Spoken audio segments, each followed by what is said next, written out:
All right, so now let's officially get started. Unfortunately, you Yeah. cannot see Paul's face here. Welcome to the Not Very Radio podcast. Yeah, the not Yeah. not very radio cast. Oh Good god. throwback. So Big today, throwback.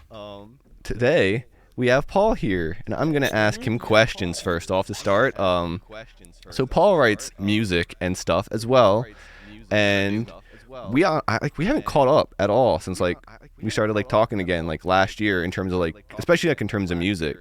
So I guess Yeah, definitely. I just want to ask you first, just like when did you move down to you moved down to Florida to join the was it Dead Weather band, right? So I'm just Yeah, curious I like moved down right after I graduated college. okay, that was 2019, right? I think. Yes. Okay. Yeah, 2019. So did you do were you in any bands or any music projects before you moved down? I want to start from the very Yes. beginning of the timeline. Indeed. All right, so music timeline. Oh, where do I start with this? So, we have the very beginning, which was I'm just gonna go through them all because they're really fucking funny, Oh like boy. names and stuff wise. So we had first band I was ever in was called Sailing During Storms, and this was me and some buddies from high school in like freshman year of high school, and we actually were pretty all right for being like everybody's first like actual band. Mhm. Like the covers that we were playing were good. We didn't actually get to play out anywhere. Mhm. First band that actually played somewhere is coming like much later in this list, but like the bands that didn't do anything are even funnier to me. So we had that one that went for like a while. Mhm. What was the name of it again? Uh, Sailing During Storms. Sailing During Storm. That's Oh yeah, so. it was very 2011 like or 2012 like metalcore Yeah. name. But we were like a pop punk band. That was the funniest part about it. So yeah, I had that, and I actually got kicked out of that band. Really? Yeah, I got kicked out because I kept going to lacrosse practice instead of band practice. Which, like, you know, I was like, yeah, I'm gonna be busy every single weeknight with lacrosse, probably. Like, we could just practice on the weekends. And then they would never schedule practice on the weekends. And then I was like, well, I'm not gonna make it to practice. And then after a while, they were just like, "Yeah, we're gonna kick you out and just go with one guitarist." And I was like, "Yeah, that's fair." That's fair. Yeah. Yeah, That's it was a very funny situation Mhm. because like I feel like it was taken so much more seriously than it needed to be, but also like we're a bunch of 14-year-olds, so Well, I was gonna like say of that's the course we're gonna thing. take things seriously. Yeah, like back then, it's like that's like it's like oh, this is our chance to make it. It's a We have to. pinnacle. Yeah, we gotta like, let's start selling T-shirts before we got one song written, kind of vibe. Yeah, so there was that, and then like briefly, you were actually a part of this. So I tried to start a band with two of the former members of that, and then that just didn't do anything. I think we practiced Mhm. like once.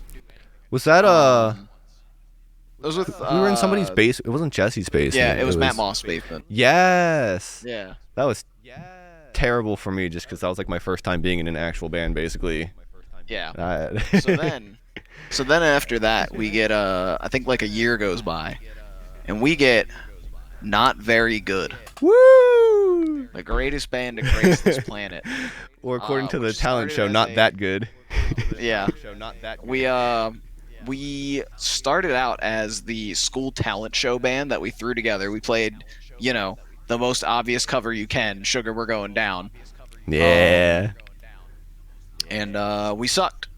We were And then okay. We did pretty good, I thought, on the We talent did pretty good show. at the talent show, and then that was like it. That was all Yeah. we ever did. We like tried to write some songs, tried to like get an actual lineup, just never happened. Yeah. So then after that, I had already pretty much been writing music on my own at that point, and it was all horrible, like absolutely No. god awful, like the worst stuff you've ever heard. And that would later transform into No Business, my personal project, which I'll get into later because like it actually does things later down the line. Shocking that something I started in high school did anything. You started that in high school? Well, I Oh, guess yeah, I solo started stuff. writing- Yeah, never mind. I started writing it in high school, yeah, like Get Nasty, Oh, off of yeah. the original EP that doesn't exist anymore on streaming platforms. Hmm. I Yeah, forgot that about one was that. absolutely written in high school. Mm. I forgot Which is about why it was Getting Get Nasty Nasty. 3 when it finally came out. Like like 3 or 4 years later. It was Get Nasty 3 because it was the third time I had to remake that song from the ground up. So yeah, I started writing my own stuff. Then uh, we started the first like actual band I was ever in, which was Remedy Within Ruins. Oh my The God. most metalcore ass name that has ever existed. It was so goddamn. It was honestly really fun when we first started because like we were having a great time. We were just, you know, we started out. We played a show in my. So this band actually got its start. We played a show in my dad's garage Yeah. under the temporary name of Demon Teeth. I forgot about that. Oh yeah, oh yeah. It's Yeah. actually yesterday was the anniversary of that. Really? Yep. I think it's 6 years since Oh that my happened. gosh, dude, that I was know. that was embarrassing for me. I Yeah. look back at that and I'm like, My favorite thing, and it's gonna be kind of mean for a second. you're good. My favorite thing was when Jesse pulled me aside later. He was like, "You know what? I'm impressed. Kyle's band wasn't the worst band here." Really? And I was like, "Oh my god." Oh yeah. There was wait, no. Were they at that one? No, it was a different. It was the second house show. Um where I think he was like, "Damn, there's actually a worse band here than Kyle's band." To be fair though, my band didn't really practice at all. No, not I never once, got I don't together think, with right? Jake. No, because I Yeah. wanted to, and like I think he ended up like being busy or something. No, Also, we used imagine backing. getting together with Jake. Don't do that. Also, we used backing tracks that I could not hear at all while playing the Yeah. drums. Yeah. Well, this is like we don't in an know how to echoey do garage. anything at this point. Oh yeah, I know. Yeah, for sure. But yeah, so we play our first show under the guise of Demon Teeth because we were like, it was actually so we were actually supposed to be No Business for that show, and we were gonna play some of the songs that I had written. But then Jesse sat me down and he was like, "I'm gonna be honest with you, Paul. These songs suck. We're not playing them. Let's just play covers. We'll play under the name of Demon Teeth because we're gonna play all like metalcore covers." We had a great time with it. It was Were they all covers? Yep. First show was all covers. Okay. Second show, we played what would later become the hit single of Remedy Within Ruins, "Discovering Me." Oh, I don't remember the demo track name for that. That one had a demo track name, and I don't remember what it was. But our demo track names were always ridiculous. I'm not sure if I remember that song, but that was like so long ago. Yeah, I completely forgot about Remedy Within Ruins. yeah. I like to forget about Remedy Within Ruins. I'd really like to. You got to start somewhere, you know. That's Yeah, how you I gotta start convince somewhere. myself not to be embarrassed of my entire livelihood, at least. You know, Exactly. you gotta learn. But we had a lot of fun. We played for. I think we played for like 2 years or so, which was way longer than that band ever should have lasted. Way longer. That band should have been killed off the second Jesse moved to Florida. But then we kept playing shows and like actually played some cool shows after he moved. But yeah, and then we played what should have been the band's actual going away show was Squad Fest 2 in I think December of 2017 or 2018? I think it was 2017. But yeah, we played that, and that should have been the last one. But then the guys were like, "Oh, let's like keep it going." So we kept that going. All the while, so Jesse had moved to Florida, and I was like, "Yeah, it's a little harder to like coordinate shows with him over like the summer of 2017." And my buddy was like, "Hey, we're doing an album release show. So who should come out of the grave, clawing its way back to life, but No Business?" I said, "Screw this. I'm literally going to fart out the album, or like the EP that I have done, release it, and then play this show." And like we had a lot of fun with that one. I hope Caleb is in the chat. Oh, he's not. So Caleb played drums for that show because you just get the only drummer that you know to play every show for you. As you do. So Caleb played drums for that. We had practiced, I think, twice before that show, and I was like, "It's fine. These songs are baby easy. Like, we'll get it." Last song we played, we're on the last song. the last breakdown of this last song, and these motherfuckers, my four people in my backing band, Mm-hmm. start playing a different breakdown. They're all playing the same breakdown, Mm-hmm. and they're all like nodding to each other, like, yeah, this is the one. Yeah, we got this. They're playing the breakdown from the song we just played before. Really? Yeah, and I'm hearing it, and I turned around and gave them the stank eye, and that was when they were like, "Oh no, we're not playing the right thing." But like, you'd have never known if you were, like, because Yeah. nobody fucking knows what No Business is at this point. Yeah. It's Well, just a bunch of were you on bass for that? No Business. I'm always vocals. So you weren't playing any guitars then or anything then? I did actually play guitar. So, cause like, were you playing a different breakdown while they were playing a different one, or like could you play it off because like they were all together still? So all of the old No Business, like the EP that's not on streaming services anymore, was all written with one guitar and one bass. So I just did vocals for those songs. But you already know we had to throw a cover in there. So we played Carpal Tunnel of Love by Fall Out Boy, and I played rhythm guitar for that one, just like to do it because I was like, oh, this will be fun. Yeah. And then we brought a whole nother amp just to play that song, I think. Which was really funny that I did that. Looking back, I was like, yeah, let's bring the whole extra amp to. We gotta flex your guitar skills, so everyone everyone in the crowd can be like, oh, like he can do everything.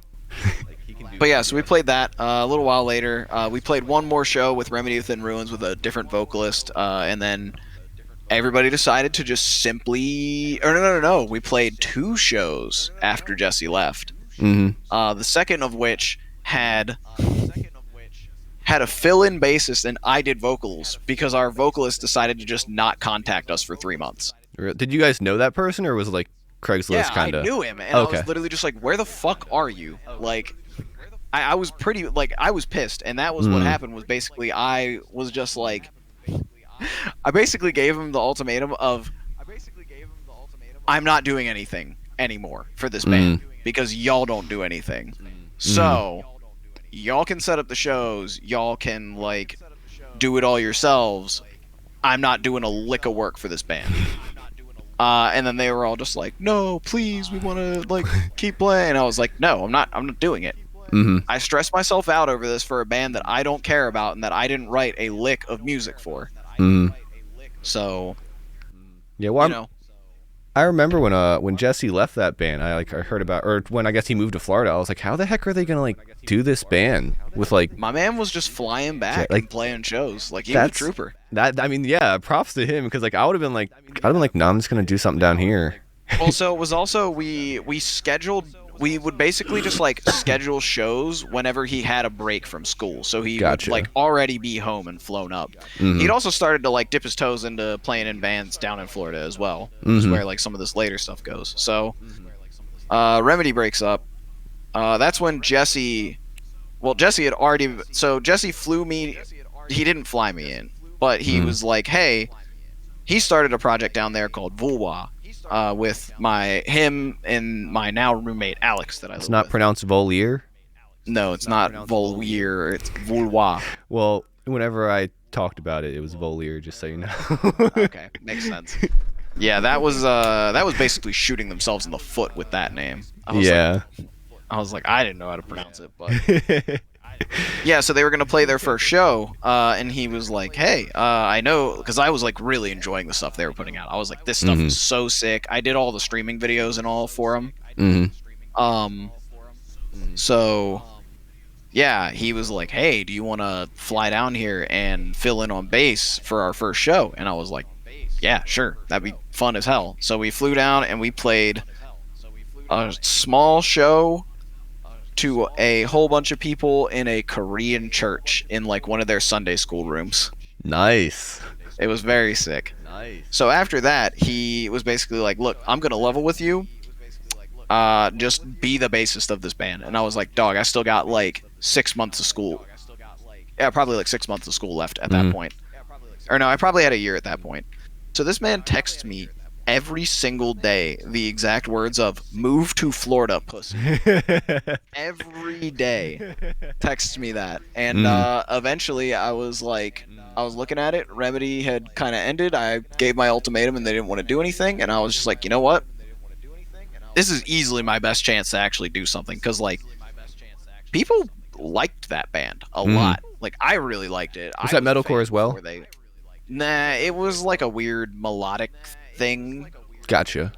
I don't really know what to describe it as. That's fair. But yeah, so I was like, you know what, this is probably like the best shot I have to do music like professionally. Let me go down there. This will be fun. Like, I'll give it a shot for a bit. If not, I have my teaching degree I can go back to.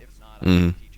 So after that, the boys were just a couple of the guys were just like, hey, we really still want to play music. And I was like, well, I'm moving to Florida because originally we were going to just start playing as No Business because I was like, I don't care about Remedy. I do care about this, and I have like an album written if we want to run with it. Mm-hmm. So at that point, we were gonna start playing as No Business, but then they were like, well, we don't want to play for a band that you're just gonna leave and take everything with you. And I was like, that's fair. Not that y'all were gonna do anything with said band anyways when I leave, but I was like, all right, let me set it up so you guys have like a band and you guys can keep playing with it. You just gotta find a new bassist whenever I leave. So we started playing with that. And then, unfortunately, after I left, exactly as I said happened, and nobody would help our good buddy Jake run the band. So, Was this Jake Clark? Bounty. Oh, okay, don't know him. Yeah. Gotcha. Oh, wait, no, Jake Clark. The band was Bounty. Oh, okay. Oh, yeah. Yeah. You're like saying all these names, and they're just like popping into my head. Like I keep hearing them. it's This is just why I like- wanted to it's talk the- to you about it because I feel like I like saw all this stuff pop up, and I was always kind of like Super Asian waiting. wake words. Yeah. But yeah, so we did that. And like I tried to set them up as good as I could, but yeah, they ended up not doing anything. Yeah. With it. If you don't have the people that are dedicated, it's just not gonna work. Yeah, it's the unfortunate reason of exactly why I moved to Florida in the first place was I was like, you know what, I'd rather literally go to another state where like I know for a fact Jesse is dedicated enough and like him and I can just run the thing together than stay here with people that like don't want to practice, don't want to schedule time for practice, don't want to answer group chats, all that fun stuff. Yeah. And like again, like it's one of those things where it's like weird because I don't have anything personal against those guys. I love those guys. They're some of my best friends, but like I can't work with them in a professional sense, and I know that now. Yeah. And it's just one of those kind of things. But yeah, I moved down to Florida. We had Dead Weather going. We were getting it. We were having a great time. We were opening for like some cool shows. I actually got to open for my band that had my favorite album of 2019. Really? What was that? Varials. They are canceled now. Oh, really? Oh yeah. Oh no. Yeah, they were saying some slurs. Woo. Oh yeah. Yeah, actually two of the like 5 bands on that tour are canceled now. One was canceled because the vocalist was outed as an abuser. Is that? I feel like you hear a lot of that in like the pop punk scene. Is that also? I mean, I'm sure it's rampant in every scene, but like, did that really sweep through? Yeah. Huh? I was asking if that whole, what's the way to put it? Canceled, kind of swept through a lot of bands because I feel like it swept through a lot. Like I don't know, in the pop punk at least, I wasn't sure. It's particularly prevalent in hardcore, which is like interesting because like it's like fight music. I know most of these people know how to fight, but everybody just wants to be like, cancel them on Twitter. I don't know, but it's very prevalent in like hardcore and metalcore and stuff. Metalcore is on like its last breath at this point. Okay. Kind of getting a comeback, but like it's never going to be as big as it was in like 2014 where like Of Mice and Men was outselling Beyonce for like a week. Did they actually? Oh yeah. Dang. Like they actually did. And it wasn't when their album came out either. It was just like a random week where like all of a sudden I think it was Would You Still Be There rose above. I think that one hit #1 on the Billboard charts for some weird reason. I think they put out a music video for it, but God, that whole album was so good. Too bad he's a piece of shit too. Oh, did they get canceled? No, they didn't. Austin Carlisle did. Just him? And he had been out of the band for like a couple years at that point when they were like, oh yeah, by the way, Alt Press was gonna run an article on like 12 sexual misconduct scandals this guy had, but then he paid them hush money or some shit. Good old press. Yeah, that was kind of the nail in the coffin for them too, I think. Yeah. Like, they hadn't really been doing anything for like years at that point, but then, Uh-oh. getting paid hush money to cover up a sex scandal, Oh, I see that the Yep, my MacBook computer is fell live because I've been asleep. talking for ages now. You're good. Hold on, one sec. There we go. But yeah, got off on a tangent, Mm. as podcasts do. Yeah, I was gonna say no. That's the Radio point. Yeah. podcasts do. I don't know a lot about the metalcore and hardcore scene, so that was part of the reason why I wanted to do this. I A little bit of really education. know nothing. I really don't know much about hardcore, Mhm. especially these days. Like, when I was working at the Raven Inn, I knew like a lot of the bands that were coming up because they would play there and I would do sound for them. But like, I know nothing these days. Like, I'll see some stuff on Twitter and I'm like, yeah, this band's probably been getting gassed for like 3 weeks. Like, they're super sick always, but like, it's a band that I feel like people are like already been hyping up at that point. Whereas like when I worked at the Raven Inn, like I would hear these bands' names and I'll be like, oh, this is gonna be like the next thing. I was wrong every time I said that, by the way. Like, every time I said that without fail out, I was like, this band's gonna be the next big one. Not at all. And it makes me so sad because the 2 bands in particular that I said that for were so good. Which ones were they? So Castaway, they're like a Castaway. hardcore metalcore thing from California. They're just really cool, very cool dudes. So sick, so sick live. But just never really took off for some reason. I don't know what it was. And the other one was Whalebones, which like they've done a little more, but haven't really broke out in the way that I thought they would. Yeah, I was gonna say the name sounds familiar. I don't think I've ever heard them though. I probably didn't shut up about them for a while, but because they're really, really good. They're actually coming out with new music soon, and I'm very excited for that. Ooh. I'm hoping it's actual like full band music because they did this really weird like EP thing, but it wasn't like I dug it. It was really cool, but it wasn't like what I was wanting from them. Yeah, I get that. But yeah, so we started doing stuff with Dead Weather. We got COVID happened and we stopped doing anything altogether because we were like, we're gonna play it safe, and that's still why we haven't done anything. It's just we want to play it safe with COVID and all that. Yeah, well, that's what I was gonna ask you about a little bit about Dead Weather because I knew you guys. What was it, 2018 or 2019? You guys released an EP, I think, right? Yeah, 2019. Okay. Yeah, and I was like, oh, looks like they're really gonna like be going places soon, or like doing stuff at least. And then COVID hit, and I was like, oh, I wonder what they're doing now. So you guys just decide to stop altogether? Is it on like a hiatus, or you guys just gonna like move on to something else? We're just waiting for COVID to blow over. Gotcha. Because like we could put things out right now, but like, who's gonna care? We can't play shows. We can't like go out and put the music in front of people. Like, we had a tour planned right before COVID. We were like really getting some traction, it felt like, and then just like everything came to a screeching halt. But we don't want to look back and be like, oh, like we put people at risk, or like, we put ourselves at risk, or something like that. Because like, if like these touring bands get COVID, it's just like, oh, okay, cool. Like, they weren't working anything else anyways. If I get COVID, that's pretty much a week and a half to 2 week sentence of no income. Yeah. Because there's no protection against like, oh, I got COVID, now I should receive my week's worth of wages. Yeah. Any of that kind of stuff, which does suck. But well, also, I'm not even sure how many were like concerts and stuff even happening like when COVID first started. I feel like most places like shut down, like you didn't even have an option to. Oh yeah, it was all shut down for like a very long time. But then it started happening again a little while ago, and there's been like our friends' bands have been playing, and I've gone to the shows and stuff, but it's more of just like, I don't know. I think we're waiting on the right opportunity, I think. Yeah.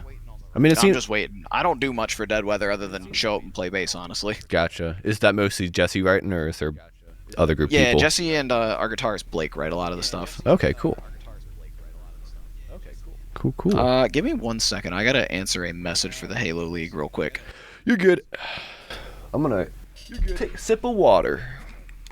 Oh yeah, and then this winter I released Chains by No Business. And then promptly deleted all of the old No Business music off of Spotify because I was like, this stuff's just not good. Like, it was good for the time when I just had no idea what I was doing, but like, if I want to put out like actual good music, I don't want people to come in and hear that and then just be like, oh, okay, like don't really care right now. I'll check back later, and then they never do. I want to just like have that one really good single there for people to listen to, and Yeah. blah blah blah. I don't know. I'm being weird and picky with it. I get that, and I feel like there's like a weird like 50-50 where part of me like agrees with you, and it's like, yeah, you don't want to have like this crappy stuff on your stream. So if someone finds something they like, they go, what else do they have? And they go, oh, all bad stuff, and then they go, I'm not going to listen or follow this guy. But also like, I also kind of look at it like, if it's past, like typically like if I look at something and I like a song and I go back and listen to something in the past and I don't like it, it's like, all right, well clearly they're heading in the direction of the good stuff. Yeah, it's one of those things where like it could have showed growth and progression, but it was a point of like, I'm never gonna play these songs again. Mm-hmm. Nobody knows these songs or cares about them, so why would I leave them up? Yeah. Like it's as if they may as well have never existed at that point. So yeah, I still have the files. I don't hate the songs personally. Mm-hmm. I might rework like one or two of them, but that'll be if I like have spare time and like get around to it and like actually feel like doing it. Yeah. Well, also, but yeah, we got No Business album is done. I just literally got to pick a release date at this point. I want to I want to shoot either like a live stream or like shoot a single music video for one song and then just put out the album and just have it out so people can start listening to it. Mm-hmm. Single release sadly didn't go as well as I had hoped. Didn't really get shared around as much as I would have liked, but Well, it's hard during happens. COVID because you don't really like literally, you at least play shows. Like I don't really do that stuff, so like I expect my I'm like whatever. I just put myself out because I want to. But like you're out doing shows and stuff, so yeah, like I would have loved to be able to play shows off of this and just like play these shows because we have like a 5-song set list basically of just like nothing but hits. So yeah. I'd be excited to play it out, but we're starting to like get in the lab and practice and stuff. Hey, so wait, this is like a full album, right? Yeah. Okay. So it depends on what your definition of a full album is. Either 10 songs or 30 minutes. Well, well, no, that's not true. My like there are songs that aren't under these qualifications, but when I try and write an album, I either say either 10 songs or 30 minutes long, one or the other. So you can have less than 10 songs and be 30 minutes. Me with 4 monthly listeners, I feel that in my soul. Let me look at the No Business. How cracked are we on Spotify right now? It's always funny because like I always get like probably like 3 monthly listeners on Spotify, but then I get my Apple Music feedback 14. every month. 14. Oh, see, you're killing it compared to us. I'm doing better. Better than I thought. And like this song is actually good, so I think people might actually put this in their playlists. No, it's very good. Yeah. Thank you. The album is so sick. I'm so ready to just put it out, but like I want to have something cool for it. I don't know. I'll probably break down at some point and just be like, "Fuck it, it's out. Fuck all of you." You should do like a stream video of you like playing a song, but like on stream. Yeah. I did actually. I broke down at one point because somebody dropped a $50 dono in one of my streams, and they were just like, "Hey, release new music," and I was like, "You know what? I'll leak the No Business tracks. I don't care." So I just played the album through. Was that the day I was on one day and you were like playing through a lot of them, and I was like, "Oh, this is getting exciting." Yeah, that was the day. My buddy Kyle, who's on the Halo team, dropped a $50 dono that just said "release new music." Oh dang, yeah. Like I heard the stuff you were doing. And I was like, "Oh, I'm excited now." I was like, "This stuff's got to come out." Yeah, Fia. How do we say this name? Fia Axan. Sophia. Oh, yeah, that's my friend Sophia. And gotcha. If you got a link, I will give it a listen, and I will be monthly listener number 5. I can send it to you. Yeah, hook me up with the link. Because I don't know if they automatically ban links in chat. I think I have to do that, and I didn't do that. Nah, it doesn't matter. But so to wrap it all up in a nice little bow, currently I play bass in a band called Dead Weather. For the time being, we are changing the name whenever we do the big comeback thing. Is a comeback planned anytime soon, or are you guys still waiting? we're waiting. We actually just got our pictures back recently, and I'm gonna Ooh. wait for Jesse to post those before I post them. But Mhm. I'm sure they look sick. I'm very excited to see them, Mhm. and I'll finally have like a new picture and all that stuff. I gotta update the no business picture because it's an old ass picture of me. Yeah. It's a picture from like 2019. Mhm. I'll send you the pics, Kiara.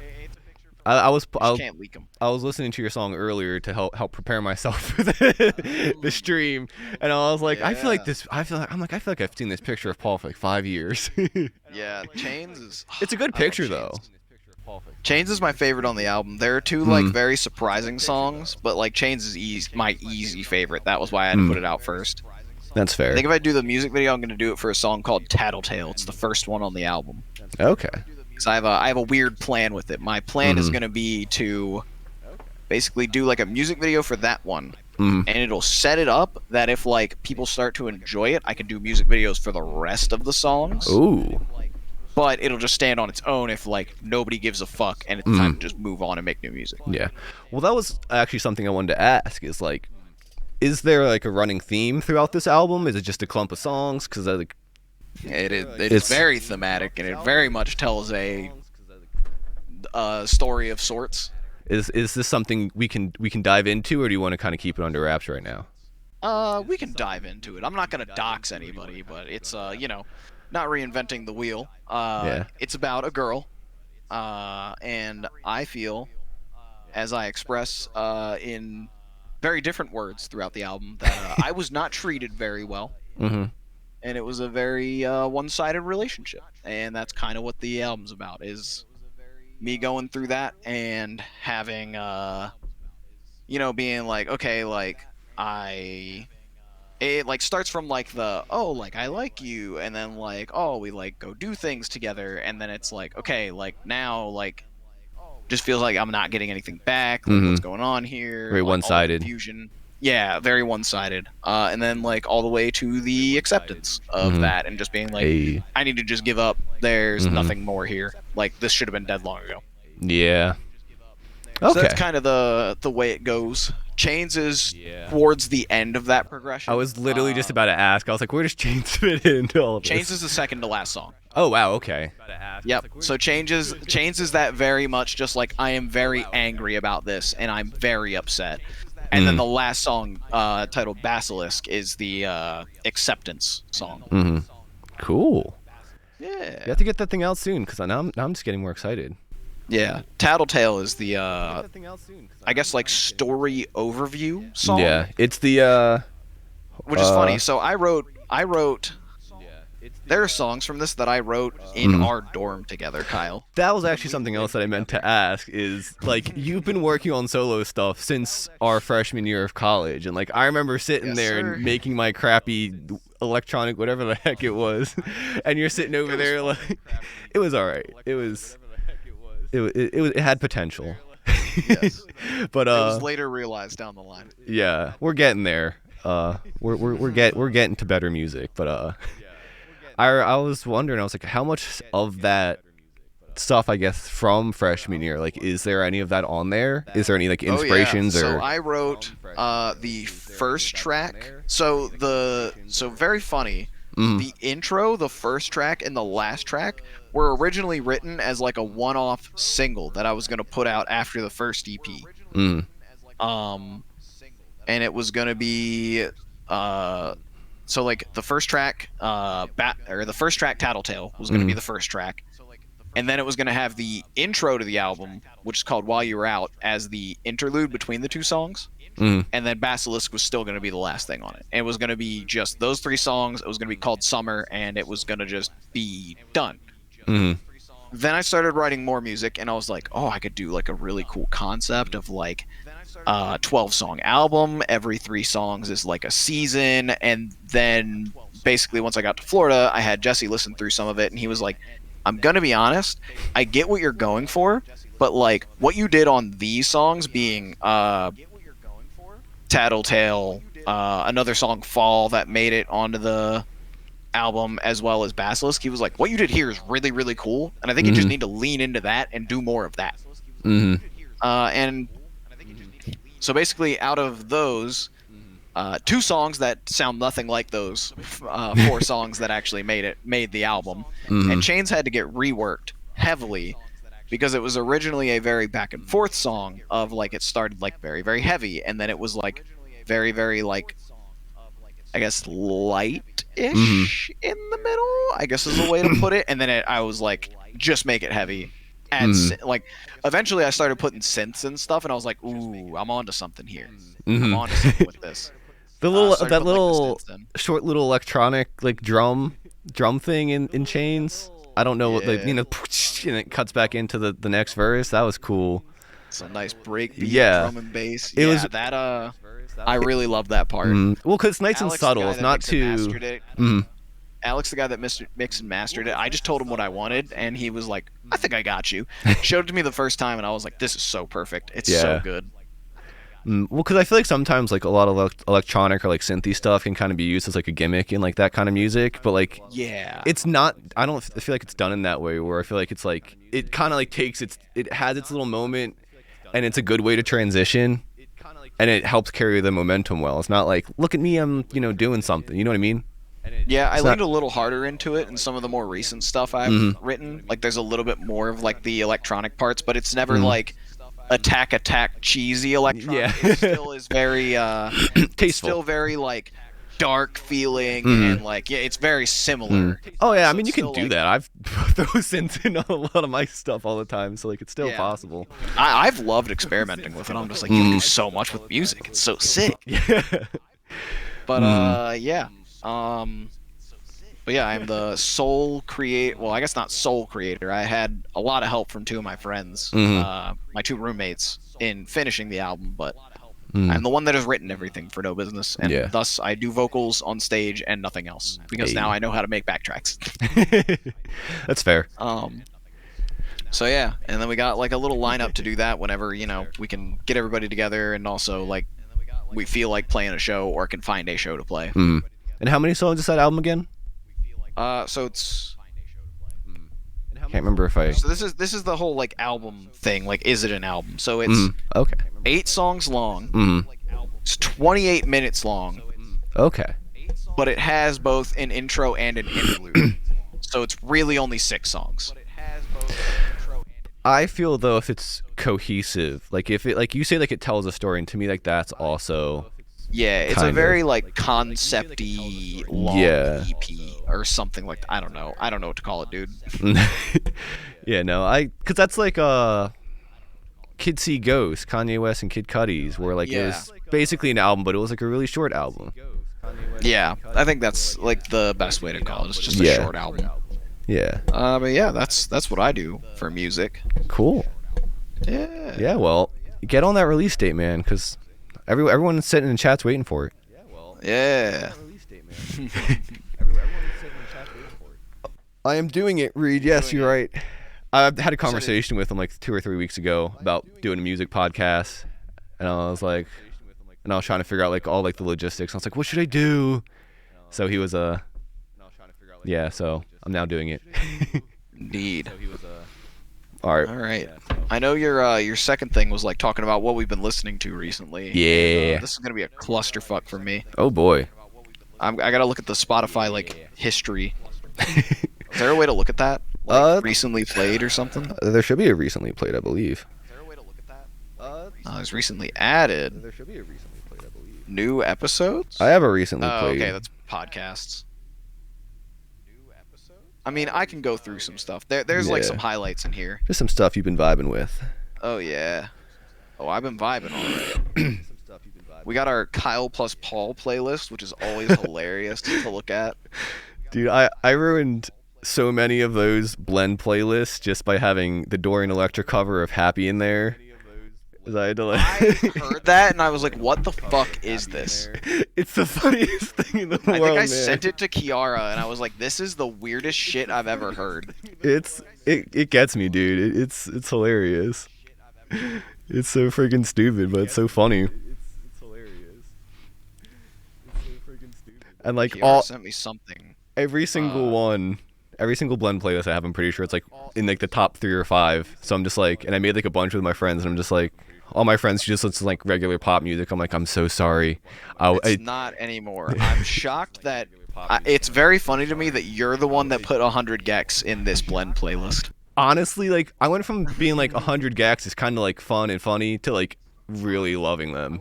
Yeah, I love that we both put in Japanese Breakfast and Caro Caro Bonito. And we both put in Baby Keem and Earl Sweatshirt. Well, there's a lot of hold on, let me find this blend playlist real quick. Dude, there's some hits on here. Hold on, this is like a good like roundabout of like what I've been listening to recently. Wait, does it change? Yeah, it changes. Oh all the shoot. time. Okay, so Happy's not in there. Oh, thank goodness. Yeah. What else? I'm looking at these ones that we both put in. More Japanese Breakfast. Apparently, we put in Yeah, most of what we've put in together is Baby Keem. We both put in Resume by Baby No Money. Yeah. Yes, sir. I'm not huge on that album, but like the first like 3 to 5 songs slap so hard. Baby No Money is just a fun guy. Yeah. Well, that's the thing. Like they're really fun, and that's why I really like the first like couple, like the one with I got Rebecca into Black. him through Young Gravy. I think I've heard the name, but I've never listened to him. Oh, Kyle. You got to do yourself a favor. You got to listen to Young Gravy. You can't be sleeping on Young Gravy. Is that an OU or is that just a YU? YUNG. I had a feeling. Just look it up and like look at the picture, and you tell me what you're seeing. What is on his shirt? Is that little statues? Oops, Mr. Clean, welcome to Chili's. Whip a Tesla. Clean is a great place to start. I think it sets you up very good for what Young Gravy is. All right. Especially because that was like his first song, and this man straight up couldn't rap on his first song. Really? Martha Stewart is a banger, Fia. Martha Stewart goes crazy. Always Saucy is another favorite of mine because it samples the Always Sunny in Philadelphia theme. Now, was this guy like a YouTuber or like a star first, or did he just like make like? No, he put out Mr. Clean, and people were like, "This is fucking funny," and then he didn't stop.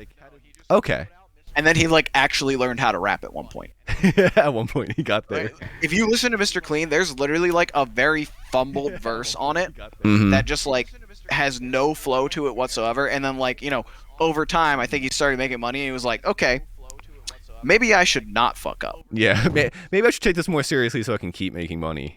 Yeah, but he's another one that's just really funny. Him and Baby No Money have, I think, like an album and an EP together, just called the Baby Gravy tapes or something. Yeah. Okay.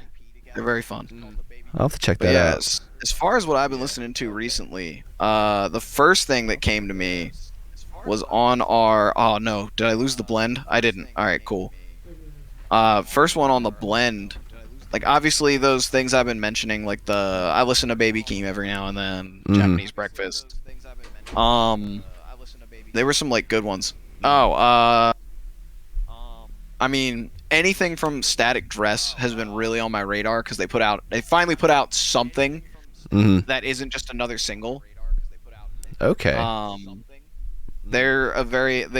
The best way I can describe it is a lot of people are like, oh yeah, they're the new Under Oath. Like that's the best way to describe it, I think. They're very. Oh wait, I clicked on the wrong one. I clicked on Static P, and they were all anime girls, and I was like, "Oh, this is interesting." Not Static Dress. Static Dress. So their most recent thing was an EP called Prologue, and they made a comic book for it, and I bought one. And it's a very, very cool thing that was like $7, and I'm like, I own this now. That's pretty cool.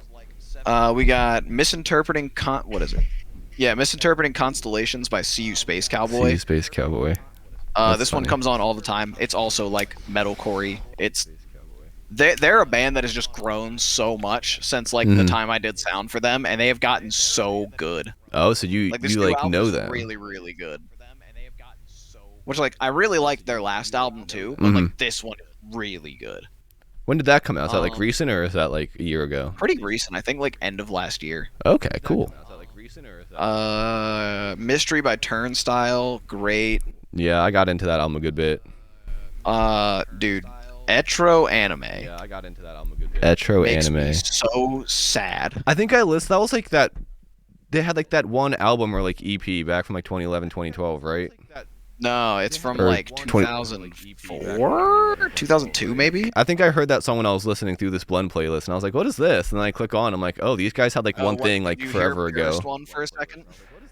I don't remember which one it was. This was when I first made it. I think I listened through like the whole thing, but I was like, Do yourself a favor and listen to See the Sound all the Mhm. way through. I've been stuck on this album for like a year now. Really? So if you'll turn your attention to my screen, I'm gonna hold up a little something here. You see this? This is my sealed copy of Digital Devil Saga for the PS2. Chat, just pretend like you can see it. Yeah. Chat, pretend like you can see it. I'll hold up a copy of Ratchet and Clank Actually, I have in both place of it. games, both Digital Devil Sagas sealed. Both of them. This one and this one. Digital Devil Saga. Yep. But basically, the intro to the first game was literally just the song "Danger" by Etro Anime, and I was like, "This is so fucking sick." Mm-hmm. And like the music throughout that game is incredible. They didn't do anything more for it. Just they used "Danger" as the intro song for like their, every anime game must have an anime intro. Of course, yeah.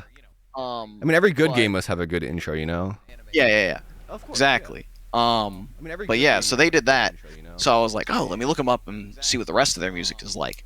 It's like kind of all over the place, but it's so good. Like it goes from like breakbeat, like drum and bass, like it is on Danger and Purest One, and then it's like this weird like electro jazz for a lot of the songs too, and then there's like a straight up just like 2000s pop song with is it Summer Rain? I don't know, but that song goes crazy. I think it's Summer Rain. I'll have to give that another so listen then. Cause I think I gave it like a very brief listen just because I was like curious. Because I was like, this is.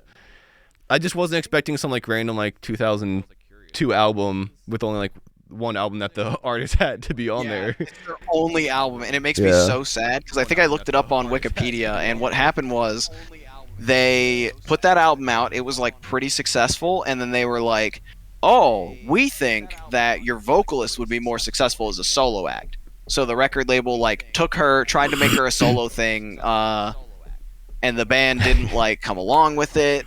And then it like all fell apart, and she never really took off, sadly. Oh, Kira said you listen to that album all the time. Oh, I do very constantly. That's your on repeat album. Yeah, that and like the Persona soundtracks. Yeah, I can tell on that. With no shame as well. I mean, hey, No shame. good music is good music, man. That's the way I look at it. You know. Exactly.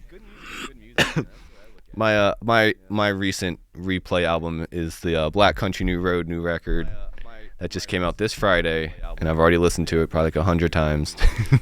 Black Country New Road? Yeah, they're like real big in the like post-rock British scene.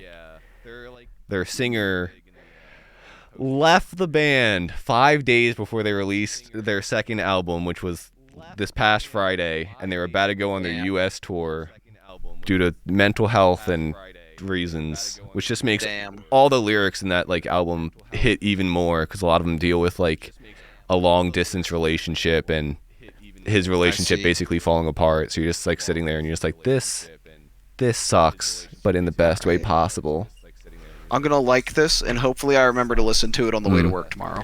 And if you're not super huge on that, I would check out their first album because I feel like it's very different, and that's like probably a bit more punky, and I feel like you might like that better. Like Gotcha. it's a 7-piece band. Damn. Yeah, they got a saxophonist, a violinist, a bassist, piano, and the whole shebang, dude. Incredible. That's my recent obsession is them. Do I have an on repeat playlist, right? Like that's something I should have, right? Yeah, I think everyone should have one. Let me try and find Maybe it. maybe made under Kyle Paulson. On repeat. There we go. Ooh, Fake Dinosaur Bones by the Callous Dowboys. The Callous Cowboys. Yeah, it's basically Every Time I Die, but not Every Time I Die, which is great because Every Time I Die is not a band anymore. See, I've never heard a lot of these bands. They're like the older bands, I guess, that you listen to, like Every Time I Die. Dude, Wait. Every Time I Die, I'm gonna say it was the greatest band of all time, and they broke up in the lamest way possible, and it makes me so sad. How'd they break up? Uh, Basically, from what I can gather of it, their vocalist thought he was gonna get kicked out because he had been feeling ostracized. Mm-hmm. So he like said he overheard them saying he was gonna get replaced. So he made a big stink about it and being like, "Oh yeah, they're saying they're gonna kick me out and all that stuff."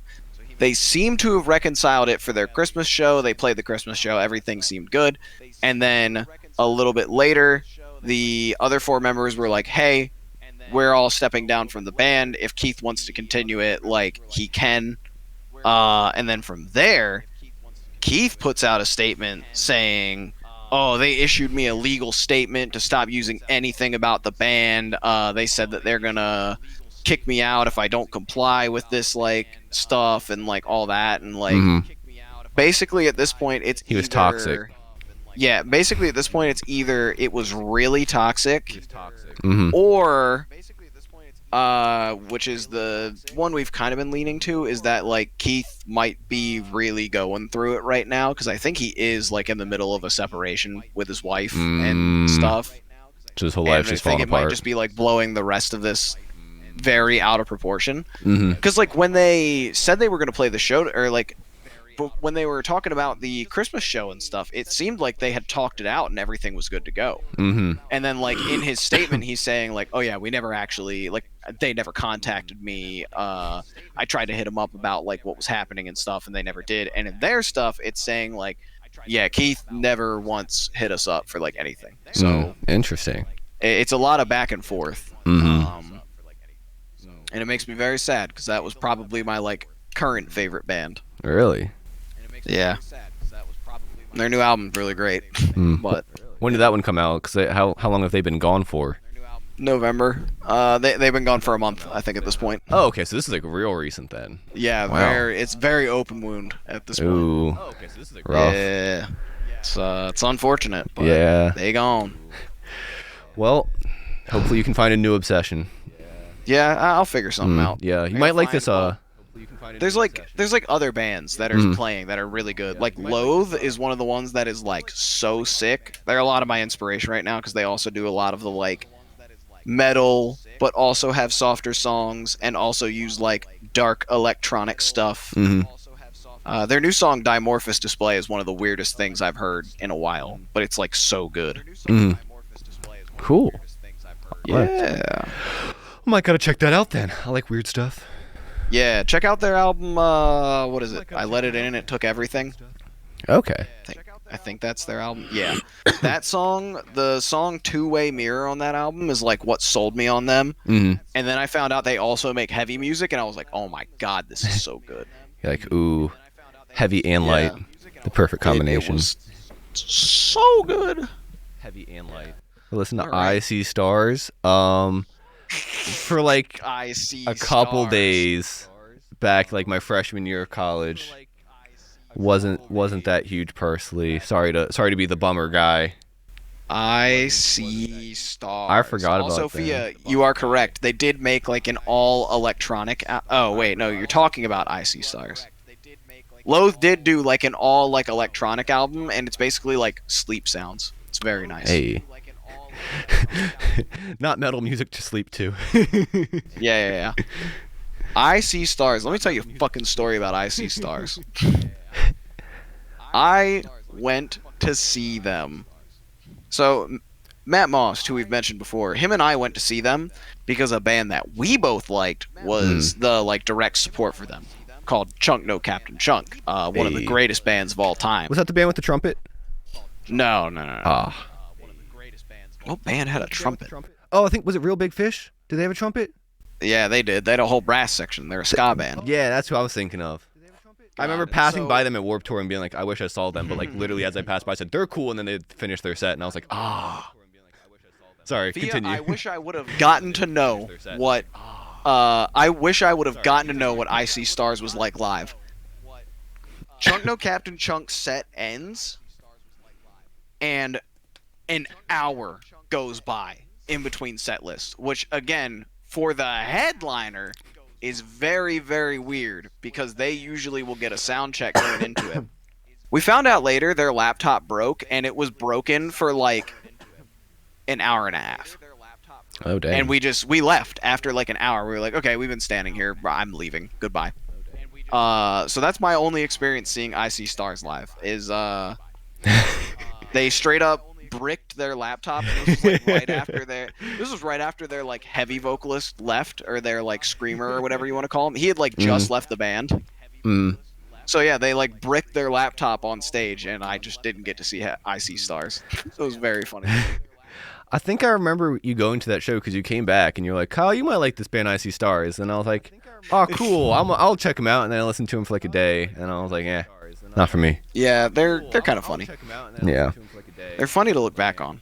But Their real one quick. song, I think it's Calm Snow, is really good though. Like that's just Really? that's a hit. Okay. Yeah. So I have to ask this because I feel like I heard you listen to them before, but I'm not sure. What are your opinions on Idols? Idols? Idols? No? Like, is that like a band? IDLES, yeah. I could have swore. I've not listened to them. I could have swore I saw you like on Spotify one day, and in the little side thing it said you were listening. If it came on a like daily mix or something, I don't remember it. Unfortunately. Maybe that's what it was. I don't know. But I was hoping because they're very punk and they're super hype. And I thought that you like were a fan, and I was real excited to bring him up and see what you said. And now I just feel stupid. Let me pull up Spotify. I'm gonna listen real quick. IDLES. IDLES, yeah. Never Fight a Man with a Perm is their big single from their album like 3 years ago. But honestly, Beachland Ballroom from their new album is probably like one of their best songs. And it's much more like slower paced.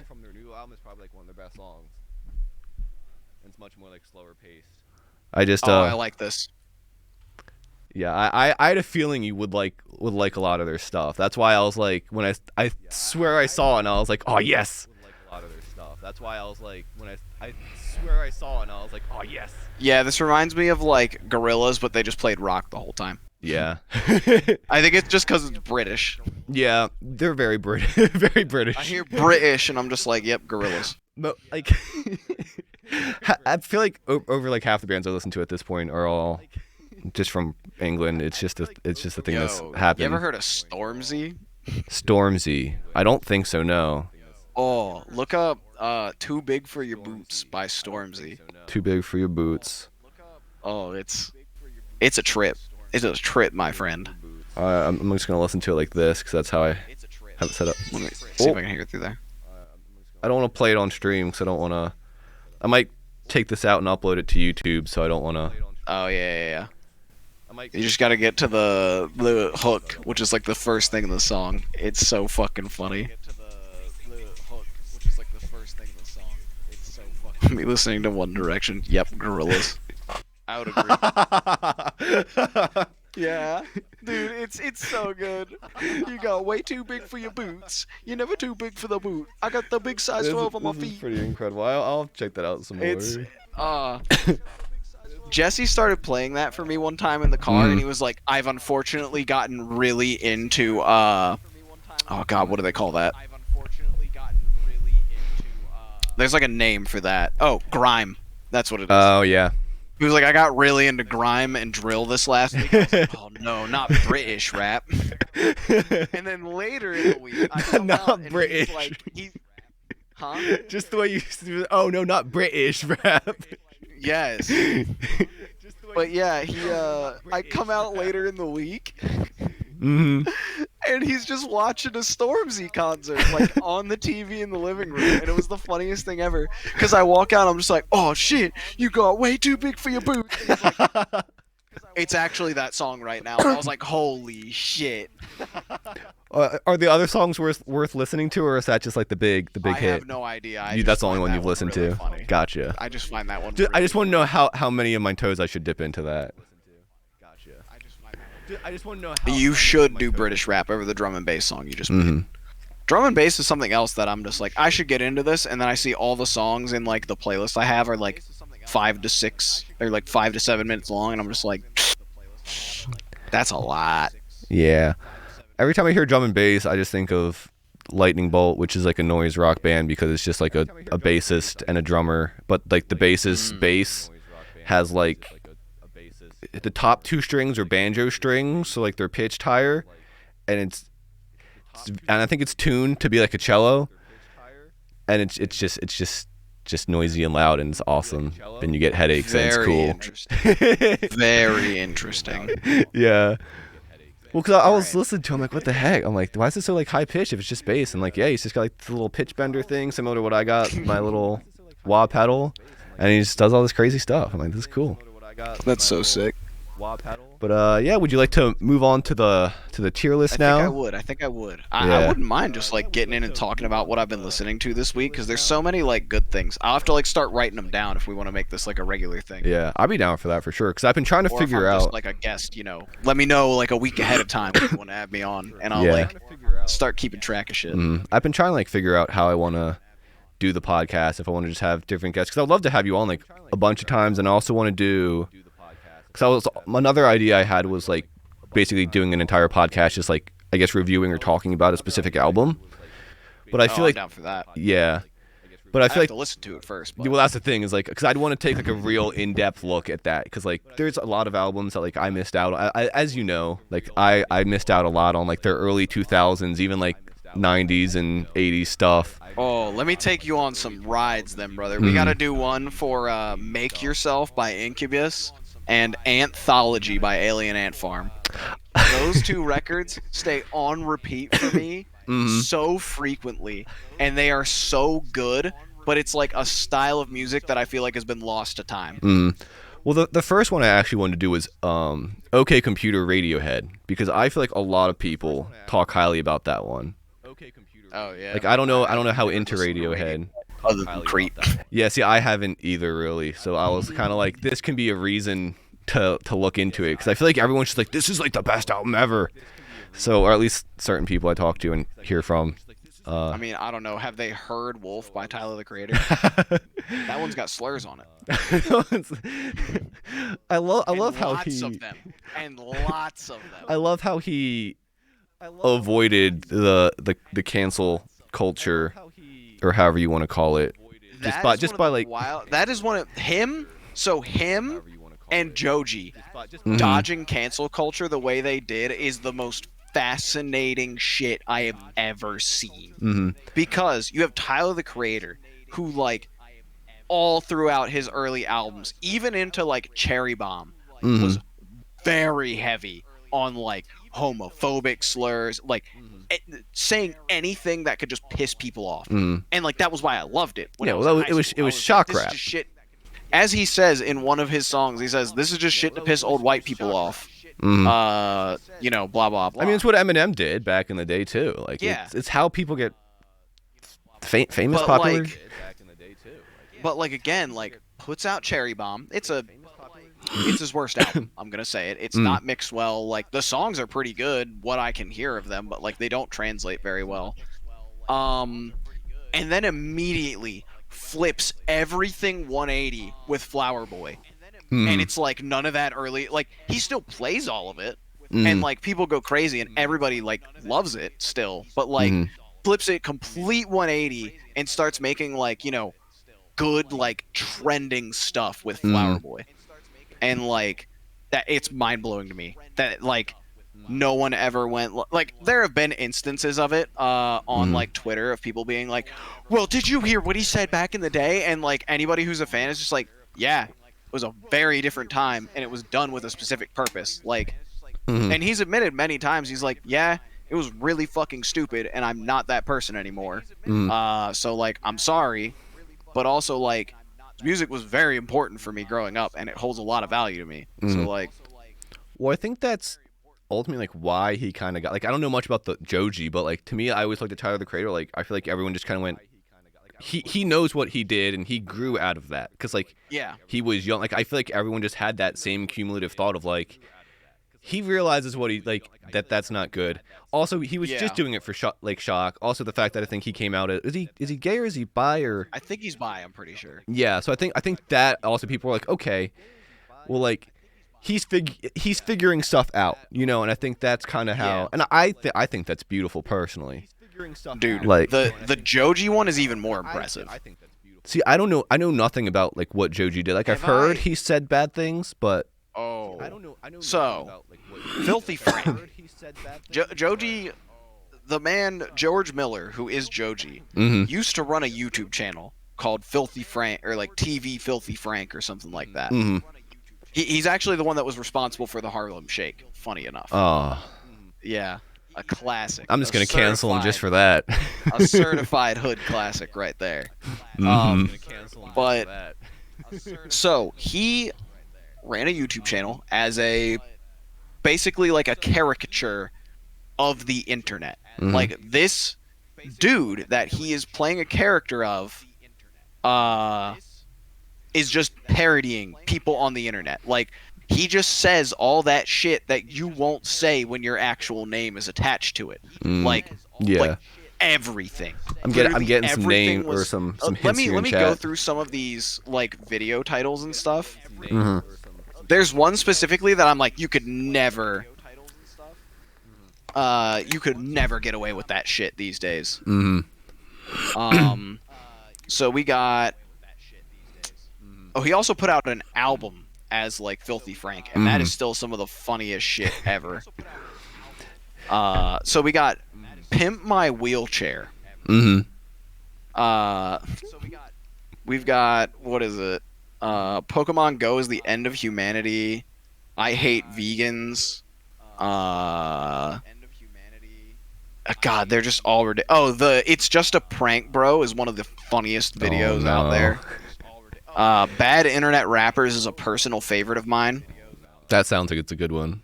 But again, like, yeah, as Fia is saying, like, every slur in the book is said in this channel, like, by a, like, I think half white, half Japanese, or he's like half Australian, half Japanese. I didn't know he was Australian. Yeah. And just, again, one day, same thing happens. Like, he puts out the Pink Guy album. Everybody's like, okay, this is sick. I know you got... Yeah, he literally wrote a song cussing out Dan Schneider over the phone because they don't have hot chicks on their shows anymore. Like, that was one of the Filthy Frank album songs. The album is under the name Pink Guy. I've heard vaguely there was a song of that this. was removed from Spotify. Really?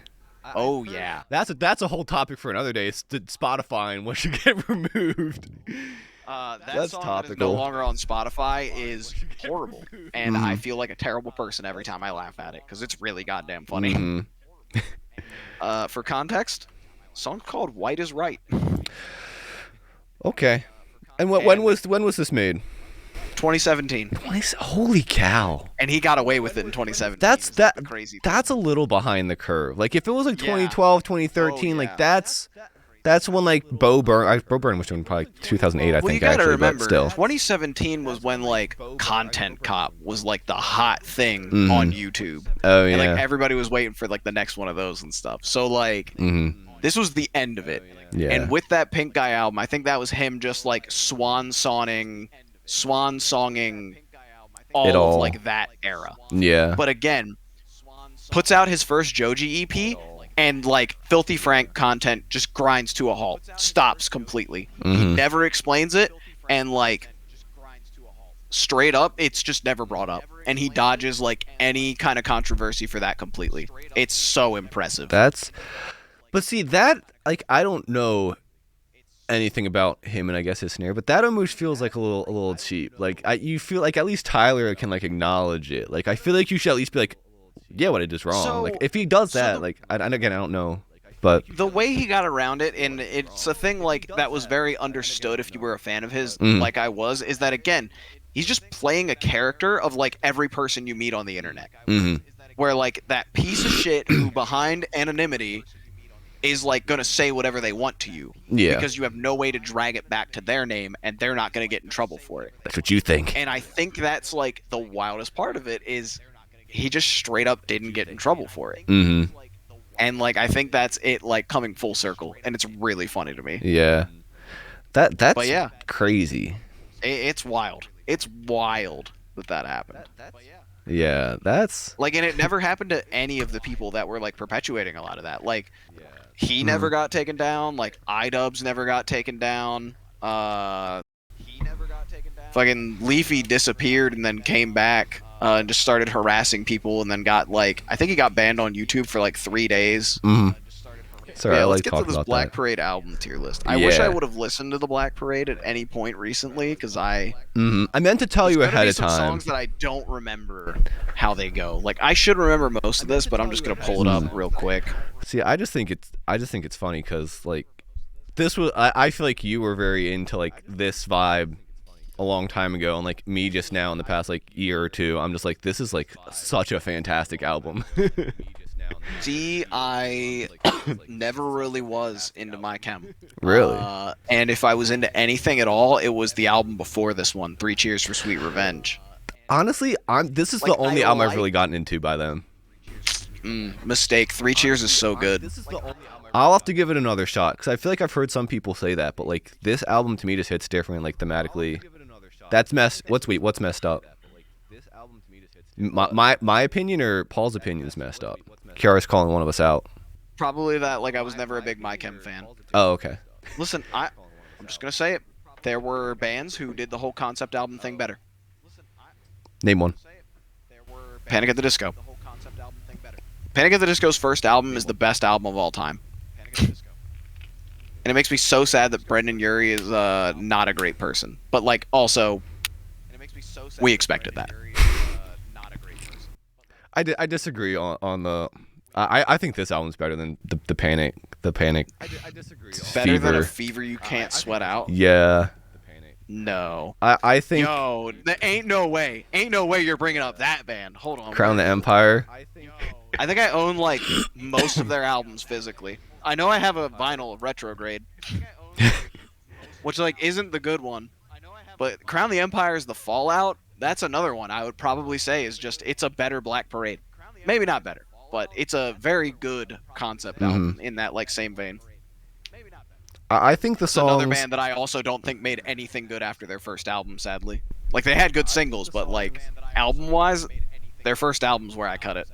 Same thing with Panic. I don't think Panic made a good album after Fever. I like Beatles. Beatles at the Disco. Beatles Panic. Yeah. Beatles at the Disco. That's probably my favorite one. I don't hate it. It's very funny for me to look back on it. It's just like, damn, they really made a better Beatles album than the Beatles ever could have. To me, like I put it on, I just feel like springtime's coming, you know. So I like to, you know, It's a good one. especially the intro song. Ooh, spicy. And transition to 9 in the afternoon. Spicy. Couldn't agree more. All right, well maybe we'll have to do a. I was a big Crown the Empire fan. Very big Crown the Empire fan. And I proceeded to get baited every album after every single album after their first one. I got baited into listening to it by, like, a really good single. What was the... God, I don't remember what the first single was for Resistance. But that first single was amazing. And then the rest of the album was not as good. And the same thing happened every single album. Like Zero, the first single off of Retrograde, so good. Same thing with their I don't know if they have a new album out, but they had a oh yeah, the transition from Oh Catastrophe to the Fallout is a classic. It's so good. But the single for 2020, I think it was called 2020. Or no, the album is Sudden Sky. The single was 2020. Song is so good. Song is incredible. It's such a good song. And then the rest of the album doesn't hold up. Ooh. It's always Yeah, the worst it is when was- like you get super hyped for like a single or like even a couple singles and then you just get bait switched. Retrograde was in a long line of really good singles into not so great albums that caused me to stop pre-ordering albums altogether. I don't do it anymore because I got burnt. I got burnt so badly on that one. Beartooth's Aggressive. I mean, in that year, Issues second album came out, but I don't count that one because that one was actually really, really good. Mm. There was a lot in 2016. Like there were so many albums that I like got baited into listening to basically by like a good single. Mm-hmm. Devil Wears Prada Transit Blues is in that. Yeah, there was a lot of that. Like that I was like, yo, this album's gonna be so good. And then it comes out and it's not. Yeah. Ooh, Knucklepuck's Shapeshifter was another one. I was so excited for that album. Gone was incredible. And then I didn't really care for the album. And then I saw it live and I was like, oh, I get it now. Yeah, I've there's a select few bands that I'll still pre-order. Like the last one I pre-ordered Black Country New Roads, but that's just because like I'm obsessed. That's fair. And also like it's a 7-piece like very music school based like even it like it's going to be technically sound in some capacity even if it's not like yeah. I think how do you put it? Don't even get me started on Beartooth's first album. That's a masterpiece. That's a masterpiece. Like that album is so good and it just hasn't been the same since. They found like something cool to do, and I'm glad that they have their like weird like hair metal thing going on now. But like god damn it hasn't been the same since Disgusting. Also so good. Another band which I'm sure you actually I don't know if you have strong opinions on this band and I don't think they're going to be positive, but Water Parks. Never got into them. I understood what the assignment was for them, which is sell merchandise to teenage girls. Yes. But it was not directed for me. It was not made for me, and I didn't care for it. I liked Double Dare. Entertainment was okay, and then they kind of gave off this vibe like they wanted to do more, but like the record label was holding them back. And I was like Entertainment was just like a less colorful Double Dare. And then Fandom came along, and that was probably the one that I was like, I'm not pre-ordering stuff unless like I really know anymore, because I pre-ordered that one. And like there's some songs that like I think are decent on there, but ultimately like a lot of the stuff like he's like I feel like the as he writes more albums, he writes like he's becoming younger and more immature. And it gets more cringier. Yeah, it's like before it's like, okay, this is like fun and young and fresh. Now it's like, okay, now he's just saying curse words and clearly targeting blatantly to, these younger girls. And it's just like, come on, man. Like, you don't need to have a song called I Miss Having Sex, but at least I don't want to die. Like, Jesus. It yeah. So bad. It was, that one was pretty cringe. Oh, so bad. Yeah, and after that, then their new album last year, I was like, unless they really turn it around, I'm done, because I put up with too much just okay stuff from them, just because I thought they were gonna. Because to me, I was like, if Double Dare improved, but I never felt like they improved from Double Dare. I felt like they just went a different direction and a not good direction. But yeah, no. And also, he just kind of became a little cringe. Yeah, that's fair. But yeah. I wanna like make a list now of the albums that made me stop pre-ordering albums. I wanna like make a list of that because it was all from 2016. Really? 2016 was such a bad year for music. But like at the same time, it was pretty good. Like Dance Gavin Dance's Mothership came out that year, and so did Knocked Loose's Laugh Tracks. But I didn't get into the Knocked Loose one until like 2017. 2017 also a bad year for music. 2017? Oh no! Low Teens came out in 2016. I take that back. There was some good stuff in there. I really started paying attention to like a lot of things last year specifically, like I grinded it out, man. I was like, I'm listening to like as many albums as I can, and I like got them all like listed down. I got like 100+ albums that I listened to last year. Dude, no, I regressed completely. I listened to Persona Soundtrack, those two like early 2000s, late 90s albums I mentioned, and then like Etro Anime. Like that was it. Like I just regressed completely. I was like, I'm not listening to any of this shit anymore. Well, I like that's all I do when I'm at work. So I'll just sit there and do my work and listen to music. So like, but if you ever need any new music recommendations, I have so many, because like there's so much music that is like not heard that is fantastic. Gotcha. All right, let's get into this Yeah, this tier list. tier list. All right, so before we start, I have to ask a question, and I hope you understand the question. Is when you do a tier list, are we doing it based on the songs themselves, or are we doing it based on like every song in the world, if that makes sense? You know what I mean? So like, I'm just gonna do it based on like this as a vacuum. Like, okay, we are just rating the songs on this, because if I did it based on like all songs in the world, there's not a single song in this album that's gonna drop below B. that's kind of why I was asking. Compare Yeah. them to each other. Yeah, I can. Make You that can drop some in D. Can you send me the link for this so I can like do it along with you? Yeah. So that way I don't have to argue with you to get things into certain tiers. Yeah.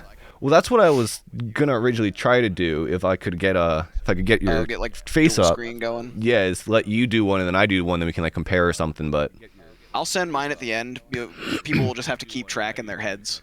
yeah, Of what's going on. I can. Or Or if also you share my your screen to you at the very least. yeah, I was gonna say if you share or if you just send me your link, I think it'll pop up with your answers. But I'll share my screen in Discord to you. mhm. All right. There we go. Create a Black Parade album tier list. All right, Alright. you ready, buddy? Yeah. So do we want to go in the order that they have, or do you just want to go in album order? Let's go with the order they have. I think this will mix it up pretty well. All right. Blood. D tier. I don't think Hidden that's track. D tier. C or D. Probably compared to the rest, it's D tier by far. I'm putting it. Compared to the rest, it's D. I want to put it in B for the novelty of it. Like, I love hidden tracks, Mm-hmm. and like Blood is just such a good one because it's literally just like it's so corny and just It funny is. and like, yeah, it's just very very. It's a funny one. I get that, and I do appreciate the fact. I mean, it doesn't work as well on streaming services having a minute or two of silence before the song comes on. No, but it like does not work as well. on a. Unfortunately. But honestly, like the first time I heard it, I'm like, "What's going on? What's wrong with the song? The song's broken." So there's a hidden track on that Alien Ant Farm album and Mhm. on the Etro Anime album, and both hidden tracks are really really good. Okay. Yeah, it's so sad that it doesn't work in the streaming age anymore, but like in the CD era, that's some good shit. Yeah. All right, Oof. Cancer. Let me get a peek at this one real quick. It is the piano one. Okay. Yeah, it's the sad boy one. It's the cry one. I think I'm feeling A. I think for now at least. It's good. It's just never been one of my favorites. That's fair. Like, I don't know, I'm looking at it. I feel like because I actually remember it, I can't put it any lower than B. Mm-hmm. But like I'm leaning towards C for it. No way. Yeah. I should have made you don't- re-listen to this album, cared for dude. this song. I never cared for Cancer. Yeah, it's Dude, going to C. it's brutal. I never cared for it. It was not a song I liked. All right. It's a good thing we're not doing. Good thing we're making separate tier lists. That's all I gotta say. This is why I knew we were gonna have to, because my opinions are gonna differ very much. Now this next one right here. Dead. This next one, Dead. That is S tier. Easy. I think I'm gonna keep it top of A tier for now, but that used to be my favorite for the longest time. So It has never been my favorite, but god damn it, I love Dead. Like, that is the perfect way to open an album, is literally just like screaming right into it. Yeah. You know, in this album talking about like going through the afterlife and like what happens when you die. Like, so perfect. It's brutal. Also, don't move it. A is where it belongs. Is that referring to Dead or Cancer? Because Cancer's not moving. Dead. No. Cancer's not moving. I'm making my own tier list separately. Yeah. We're not moving Cancer on behalf of me. No, I wouldn't, even if you asked me to. Good point. I'm gonna be honest. Disenchanted. Don't remember it. Disenchanted for me is probably a B. It's towards the end. It's like him reflecting back on his life. That's how I interpret it, at least. It's him like reflecting back on his life before he goes to die. I think it's the one right before Famous Last Words, if that helps at all. I forgot the end comes before blood. I don't remember what that, or comes before dead. Yeah, the end is like the intro, and that's a real good intro too. Yeah, the end is like where is that? Okay, that's on there. Yeah. That's a real good intro too. Are you listening through Disenchanted? Yeah, I'm like clicking through it. That's fair. I'd rather have you do that than just like guess. Yeah, I'm like clicking through it. That's fair. I'd rather have you do that than just like guess. I'm digging that one. I'm digging it, but like also I didn't remember it. So how can Yeah. I place it highly, you know? Well, the thing is, all of them are good. Yeah. All of them are very good. Yeah, that's the thing. Is like I really have to pick and choose here. I think for the sake of like it just wasn't memorable enough for me to remember it, I'm putting it in C along with C. Cancer. Wait, you put Cancer in C? I thought you put Cancer in B. I put it in C. Blood Oh is in my B. gosh. Ugh. Am I just doing this based on what letter it starts with? Hold on. Blood B, Cancer C. Disenchanted in D because Just slap it's going in Disenchanted. C. I know there's gonna be songs that I dislike on this. Really? Probably. I don't know. Oh, I see one already that I just never liked. But it's probably going in B regardless. Wait, which but one did you put? we'll get to that one. Disenchanted I put in C because like Okay. it just wasn't memorable. Mm. Like it's got some Goodbye Blue Sky vibes by Pink Floyd, but like that's all I can really give it. Yeah. All right. Famous Here we last go. words. Famous last words. Ooh, I think that's an easy one for me. I'm gonna do a little rotating here. Because I don't know what I would put in C, so I think I have to. Kyle. What's up? Famous Last Words is the best song on this album. No way, dude. Yes, it is. Oh, dude. just it's wait. So good. This is that anthem rock emo shit that I filled my veins with, and this song is the reason I still am like, yeah, Black Parade was good. This used to be one. This was like this and Dead were like my top two for the longest time, and That's then like once I got like into that album and really like paid attention to the lyrics and like learned a lot about like what they're saying, and then I was like, holy cow, there's so much more to this. And like Yeah, like that's why I wish I would have listened to it because I might have different opinions on some of these songs now. But I'm going based off of like full blown what I remember. yeah, I mean, hey, that's Why fair. I might even move Disenchanted to I'm moving Disenchanted to D. How can you like? I didn't remember it, and like that doesn't speak well. I don't remember House of Wolves either. I Go remember the play that Bring Me the one. Horizon song. Go give yourself a little listen to House of Wolves. Cause let me tell you, man. Boom. Ooh. Those drums, man. Okay. And the switch up in the middle.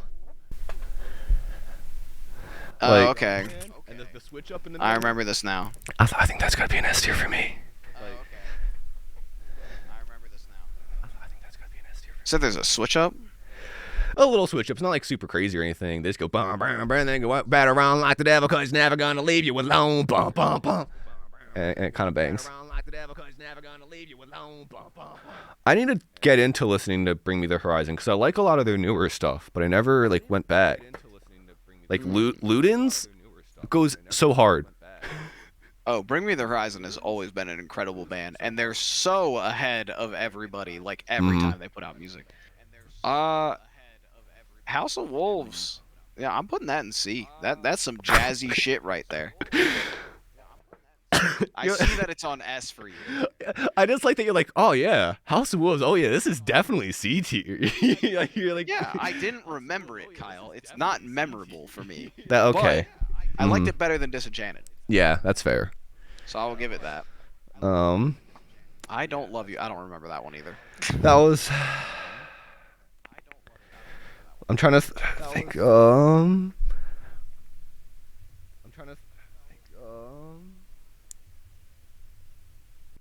I think I'm gonna go B. It's tough. I'm ready to fight for Mama. Oh, don't worry, I will fight for Mama.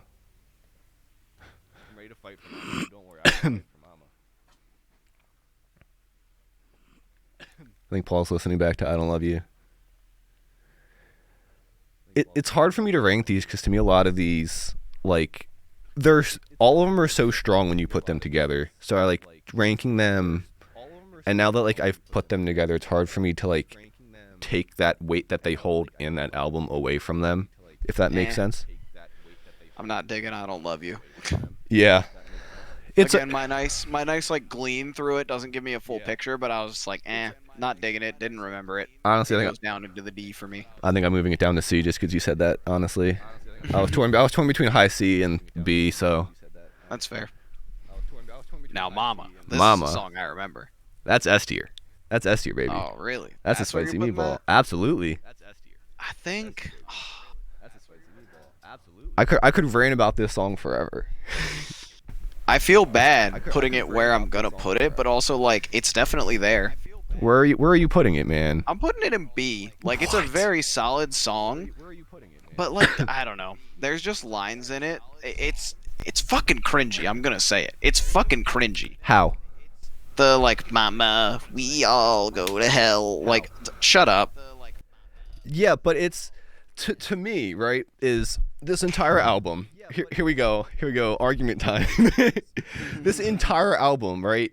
This guy finds out he's got, what is it, heart cancer, I believe. He's going to die, and basically from that point forward, he goes through a mental spiral, and just goes, I didn't do anything with my life. I'm kind of worthless. To I hate myself. To everyone actually sucks. The world's burning. We're all going to die. So to this point, we had songs, like Dead, where he kind of realizes that. You have I Don't Love You, where he pushes away, his significant other, as well as whatever other one, I think, where like he pushes away his friends. And now in Mama, you are at this point where he is completely just emotionally broken. And it is just him and his mom. This is how I'm going to sell you on it right now, because this is how I view the story. It's like at this point, you're not gonna sell me on this. At this point, he's pushed everybody else away. It's just the only person he has left is his mom. And what does he do? Is he pushes her away as well. He taunts her. I don't know if she is someone of religion in the story, where like saying something like we all go to hell inflicts her, but that's kind of how I see it. Maybe it's just because I grew up religious. So he's basically just saying like everything sucks, we're all going to die, and obviously he's dying, and he's basically just like, I'm going to hell, everyone's going to hell, and who wants to hear their child say that to them? So they argue, right? And you build that, and to the point where like you almost feel like he's mocking her, because he wants her in a way to leave. He's trying to push her away, and you get to that emotional break towards the bridge where he everything's building up, and he's yelling "Mama," and like the layers. Could not stand that part. The Like, layers. I did in the context you're explaining it to, but I found it so annoying. Just No. casually listening to it. Yeah. Casually listening to it, maybe, but dude, like if you're invested in this album, because I'm not. This is the thing, Kyle. I haven't listened to this album in like 7 years. Okay, you got to give it a listen, because like to me, like this almost taunting feeling of him saying "mama" at her, but at the same time, the infancy of the word "mama" in and of itself, as if he is a child screaming for help, screaming for his mother at the same time. So while he is pushing her away, he is also scared and alone, and he needs her. And I believe the phrase "mama," the word, was intentionally chosen for that reason, to emphasize the fact that like as much as he's spiraling down and pushing everybody away, he needs her. Like that's his mom, He's crying for help. He's scared. He's gonna die. That's his mom, Dude, I'm so invested in this album. I don't know. I think my other problem is like, again, you got to remember, I liked Sweet Three Cheers way more than this album. Yeah, that's true too. And also, I have a literal drop-in replacement for this album, and specifically that song, which is Pink Floyd's The Wall.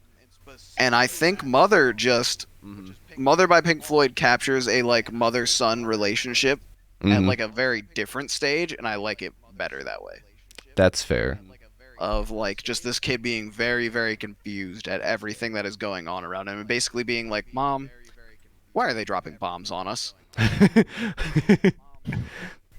But yeah, I don't know. It was never like it was never a song I cared for, and I'm leaving it at that. I think that's funny though, because I remember the first time I heard this song, you played it in the car when we were driving back from Towson, and I like little old like Christian me who didn't get it. It's like, this is just trying so hard to be edgy, and Yes, that's how I feel corny. about it now. And yeah, well, it's funny that I feel like we almost switched. I mean, I don't know how much you Yeah. liked it before, but now I'm like in. I again, like I said, Dead and Famous Last Words are Mhm. like my reason to put this album on. Okay. So like, let's glean that real quick and understand what my taste is gonna be. Okay. I'll back down. I'll be sad. I think that's my other thing is I don't think My Chem does like slow songs very well. But it's not even slow. It's like Yeah, it's Mama's like Nut- polka-y. Yeah. Boom, bop, boom, bop, like Banjo Kazooie. Oh god, that's why you like it. It's like a band. No. Yeah. All right. They got a good gut off in of there. this. Yeah. Okay. Yeah. Let's get Sleep going. I don't Sleep? remember this one either. Oh my gosh. Easy. Easy S tier. S tier. Easy S tier, now, dude. now you got me hyped up for listening to this. If you don't listen all the way through, just like skip halfway through because the end is phenomenal. If you don't listen all the way through, just like skip halfway through. And again, it's also just something where I like it because of the context of the rest of the album. So like you might not get what I get from it just listening to it alone.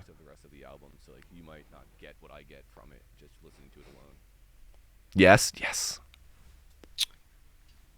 Yeah, I think I'm being influenced by you on this, but I'm gonna say this is definitely better Disenchanted. Yeah. Oh, and it has a much better climax at the end too. Oh yeah. Yeah.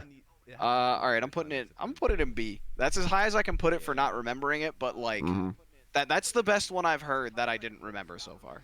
Yeah. Very, very good. All right, this one. Teenagers. All right, let's go. Teenagers. Let's put this one right where it belongs. Okay, I'm watching. Ooh, that's harsh. As That's I've talked about this entire time, is I like this album for the concept and what it brings and how they all tie together, and I think Teenagers absolutely ruins it. Teenagers has no relation to the concept. However, let me say, banger. I put it in A, and it's gonna be one of like 2 songs in A that I can see right now. Like I see one that I'm very obviously putting in A, but yeah, Teenagers, good ass song. The fact that 5 Seconds of Summer got yelled at for quote unquote copying it when they really just also made a 12-bar blues song in the same key was really fucking funny. Well, it's also just like what is it, like it's EAB, which is like a very common. Yes.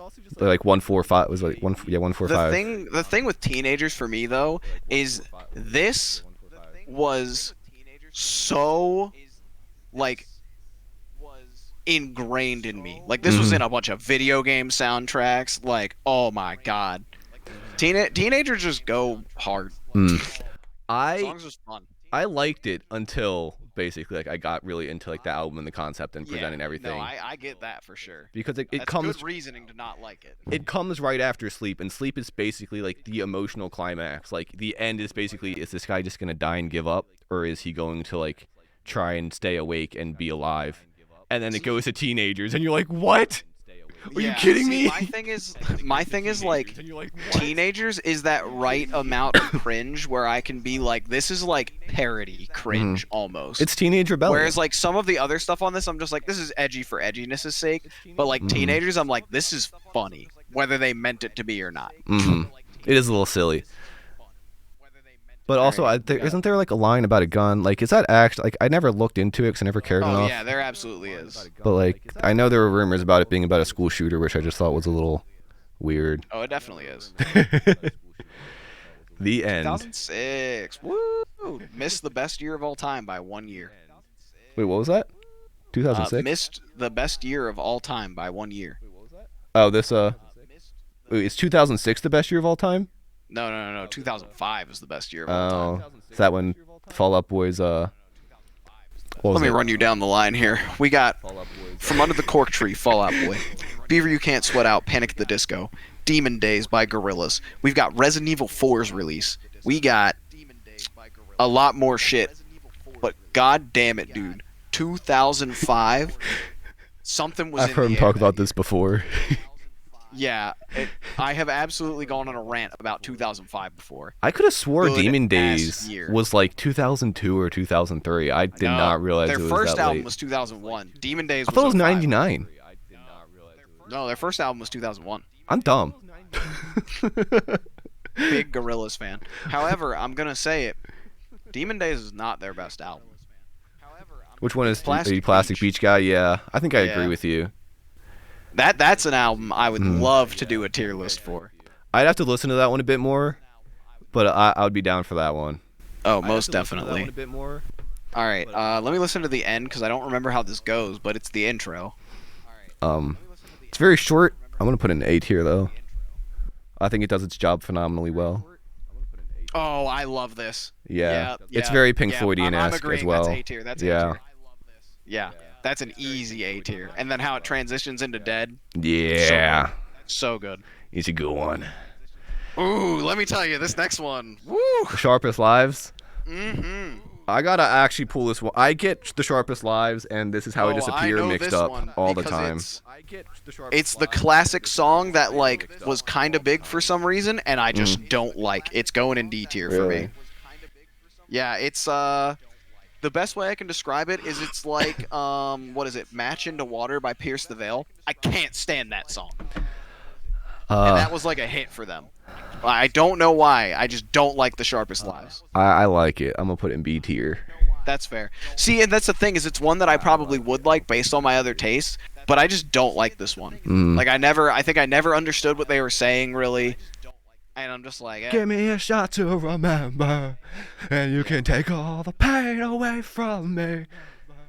It's good. It's good stuff. This is how I disappear. That one's bridge. This one's A tier solely for the bridge. That one's bridge. This one's A tier solely for the bridge. Oh yeah. Yeah. To me, that's the thing. To me, I look at the This Is How I Disappear as basically like a better version of The Sharpest Lives.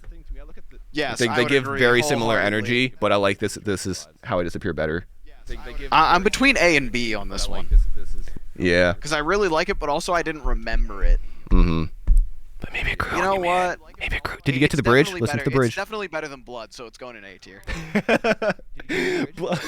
Blood is the line between good and bad. Yes, Blood is the line between good and bad. Not bad necessarily, but like good and average. Because like that's what I'm saying is like Blood, Mama, Sleep. Those are my like average on the album. Like if it's above that, it's good. If it's below that, it's less good by comparison. That's fair. And welcome to the Black Parade. How fitting that this is last. Yeah, right. Yep. This one always is rough for me to rate because on one hand it's like iconic, and I think part of it for that reason since I've heard it so much I've gotten a little sick of it. Like no discredit to the song, it's a great song. Oh, I know exactly what you're saying. But like, I think I'm putting it in B. Oh, I have it in A because like it's an incredible song. It is so well written, but I'm tired of hearing it. Yeah, I mean it is really. I don't want to, but then I have too many in A. I feel like I think I'm gonna keep it top of B. Also, Fia, that's another fun opinion of mine. Is I don't really like Collide with the Sky. I like a lot of the singles off of it, but as an album, I think it falls short compared to the other three. A or B is both valid. I agree. What's up? I'm sorry, Collide with the Kiara. Sky. Like, here's the thing. Like, King for a Day is lit. Hell Above is lit. Bulls in the Bronx is great. Actually, I'm gonna list off like half the album doing this, but like compared to the other albums where I love every single song all the way through, like it's the fact of like Match Into Water's on it. Props and Mayhem is on. It's literally just Match Into Water and Props and Mayhem that I don't like on that album. And compared to the other albums where like I like all the other songs, but like, let me see. I know there's other songs that I'm not a fan of on Collide with the Sky. Yeah, Match Into Water I don't like. Props and Mayhem I don't like. I think 100 Sleepless Nights I don't like either. But yeah, it's the fact of like there's songs I don't like on this album compared to like if I look at Misadventures, Flare Flair for the Dramatic, or their best album, Selfish Machines, there's not a single song on those I dislike. I don't really remember Bedless. My in comment of Kiara's message, I think the main reason why it's low for this me. one goes hard. I think my main reason why it's low for me is just because like that was one I've heard. Like that was obviously the first one I've heard, and like I knew it before I knew like any other song on this album, so I never felt that emotional weight. And even now when I go to it, because it got so I don't want to commercialize isn't the right word, but like you know what I mean by saying that. Yeah, it got played a lot. It never got that emotional weight that it would have got if I probably didn't hear it till I listened to the album. Then I would probably be like, holy cow, this is like S tier or A tier. Also, Fia, we wholeheartedly agree on those two songs being the best songs on the album. Like, Bulls in the Bronx is what pulled me into that album. Tangled in the Great Escape is a beautiful work of art. What band are you guys talking about? Pierce the Veil. Okay. I moved on from the MCR conversation, unfortunately. No, I knew. I just didn't see when Pierce the Veil was even mentioned, so I just saw. Because it was when we were talking about the Sharpest Lives. Oh, yeah. And I was like, it's that one song that I just hate, and I don't know why I hate it, but I hate it. It's like Match into Water by Pierce the Veil, and that was when we got onto that. Gotcha. And yeah, that song's just cheesy, and it's very much the like 2012 hope core of like, it's literally that song is the embodiment of don't kill yourself, you're so sexy. Literally, that is what that song is. I love that meme. It's a good one. It was a good one. Dude, at some point we got to go through also we got to have Jake on for an episode. We got to go through the playlist that he and I have put together called Intoxicated Heaters. Oh, no. Oh, my God. Is this Jake Clark, I'm assuming? Yeah, Jake Clark. Like I say, the only Jake. Have him on at was there? Okay. You have to share that playlist with me so I can give it a listen. Yeah, dude, it's you have to share that. Basically, there was a night that I got trashed, and I said, I'm gonna take over the home device thing. I'm not gonna say its name because then it'll wake up. But Alexa. Yep. That Google. Yeah, the first one. You trashed. Never. No, I would never drink. She's coming for you. Yeah, I was gone, and I was like, let me get the aux. I'm gonna play y'all some of the greatest shit you've ever heard. And I started going through music videos of like the classics. Like I started going through like Breaking Benjamin, 3 Days Grace, POD. POD. I think we watched a couple Gorillaz ones. Oh, well, Gorillaz is good. Oh yeah. don't put them in with the others. No. They are intoxicated heaters. Okay. Gorillaz are also just regular heaters too. But we also like, and my favorite is they didn't make the playlist because we won't be caught dead listening to them anymore. But I played a lot of Lost Prophets that night, and there's a very good reason we do not play them anymore. You should put some Skillet in that playlist. Oh, it's there. It's there. That's like one of the first things in there. But yeah, Lost Prophets is a band we don't talk about anymore because their singer is an absolute... He might be the most horrible human being on the planet. Oh, cool.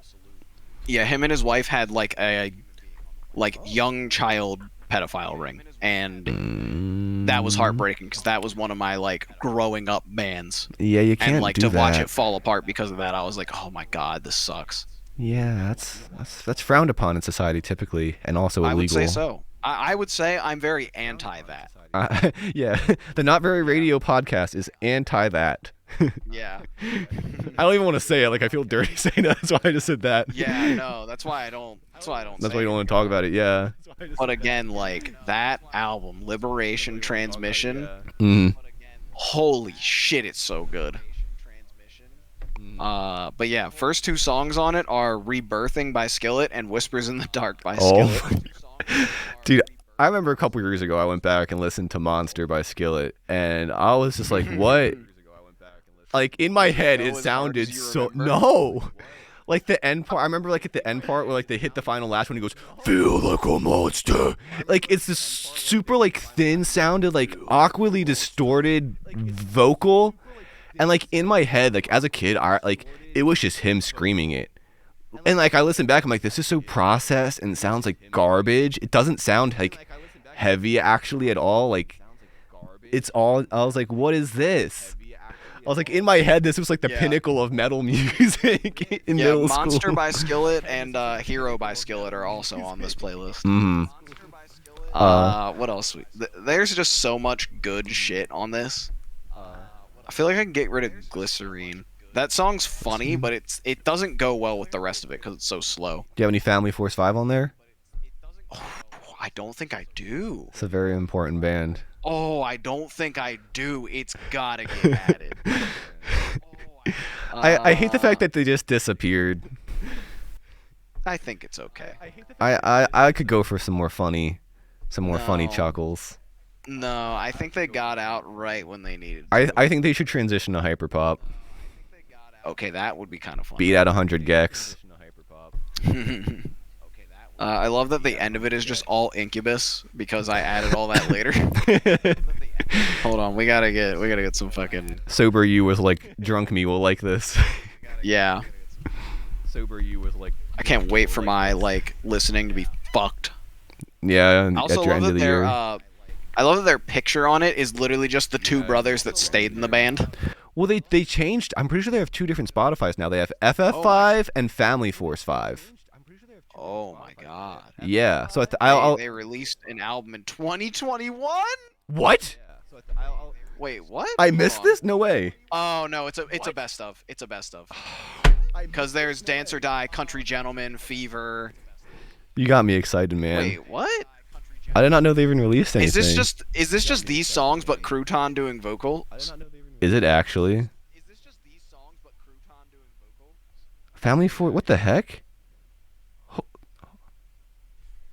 Nope, that's Soul Glow. Call this number now by The Garden. I haven't heard that. Yeah, no. I guess it's just a best of album. But I haven't heard some of these songs, and like there are notable songs missing. Also known as anything off of 3. This is Fuck. also Sophia. Speaking of the Garden, they're featured on a song that I heavy dig. Let me tell you what it is real quick. F the World, Dorian Electra, featuring the Garden, Quaydash, and Dollywood One. It's a banger. Huh? Hold on. Are you still looking into this Family Force 5 debacle? Yeah. So there's two. So there's Family Force 5 spelled out, and then there's Family Force FF5. 5 the number. Mm-hmm. Wait. And they're two albums that are like best of, because the number one has Chainsaw, Cray Button, Sweep the Leg, Berserk, Bulletproof, Love Addict, Wobble. Okay, this is the Bangers album. Earthquake. But Oh, the what other the one heck? has like, it has Dance or Die, Fever. Why did they do this? I don't know. I literally follow them Supersonic, on Twitter, waiting for the day they come back, and they didn't even tweet about it. Zombie. I literally follow them on Twitter, Yeah. waiting for the day they come back. Yeah, I'm gonna be honest. Like, Time Stands Still. It doesn't hold up as well as I thought it might have. I mean, none of these songs probably do, to be fair. I haven't listened to them in Yeah. a while, but Yeah, I'm gonna say it right now. Like, I know for a fact, like, Sweep the Leg probably holds up all right, but I know Berserk does Yeah. not. well, that's because Sweep the Leg was like 2016 at least. I want to say. Yeah, Like at least that one was more recent. dude. It's a funny 3 though, song. 3 goes crazy. Three, I haven't. I don't think I've listened to like a lot of their older stuff. That's the one that has Wobble on it. Oh, see, I was never a huge Yeah. Wobble guy. I like Ooh. Supersonic. Was Supersonic on 3? Supersonic was first album, I think. Oh, okay. Yeah, it was first album. Yeah, I don't Business think I Up know. Front. You know why they did that? Hmm. They did that because Dance or Die is missing. But I think that's on like the FF5, right? Is there an F? That was like FF5? their single, yeah. Hold on. Wait, no, Family Force. Sorry, what's going on? You said there's an FF5 But artist. that's just for their new stuff, I think, that they didn't end up doing. It says El Compadre, Like, 2018. like I think yeah, I was gonna say it literally has like one EP or album. Yeah, like Dancer Sweatbands Die was is pretty gone. funny. No, it's not. It's on there. Sweatbands was pretty funny. Oh, I think it's in like the EP. Yeah, Dance or Die, the 2010 EP. Hold on. Give me a Right? second. Oh wait, was it an album Give or me a EP? second. It was an album. I have it Right? Oh wait, was it an album? Dude, right there. you got a rare collectible. Yeah, cause so it still has. Wait, no, here it is. I think they changed the picture of it. It's that little triangle looking thing. It looks like this. The picture of it. It's that little triangle looking thing. It looks like this. Yeah, it's there, but it's half the songs. Oh, is it not a full album? It's not. It's an EP that came out 2 years after Dance or Die came out, and doesn't have all of the songs on it. Like, so Dance or Die was on it, Fever was on it, and Get Your Back Off the Wall was on it. Oh, and so was Share It With Me. The First Time, Wake the Dead, Radiator, How in the World. Yeah, like there's so many good songs missing off of it. Like, it's missing Rip It Up, How in the World, Party Foul. Is Die For You on it? No, it's not. Share It. Well, no, Share It With Me's on it. The First Time and Wake the Dead, Radiator. Like, there's a lot of good songs missing from that. But I looked up to see if they had a subreddit. They got 82 members. yo, popping off. But yeah, I have that, and then I have 3 as well on CD. But all of 3 is on there. Oh dang. 3's opening though with Can You Feel It goes crazy. That goes stupid. Does anyone know why a bunch of their albums are no longer on streaming services? Apparently deals with licensing and label issues, so that might be why. Yeah, it makes sense.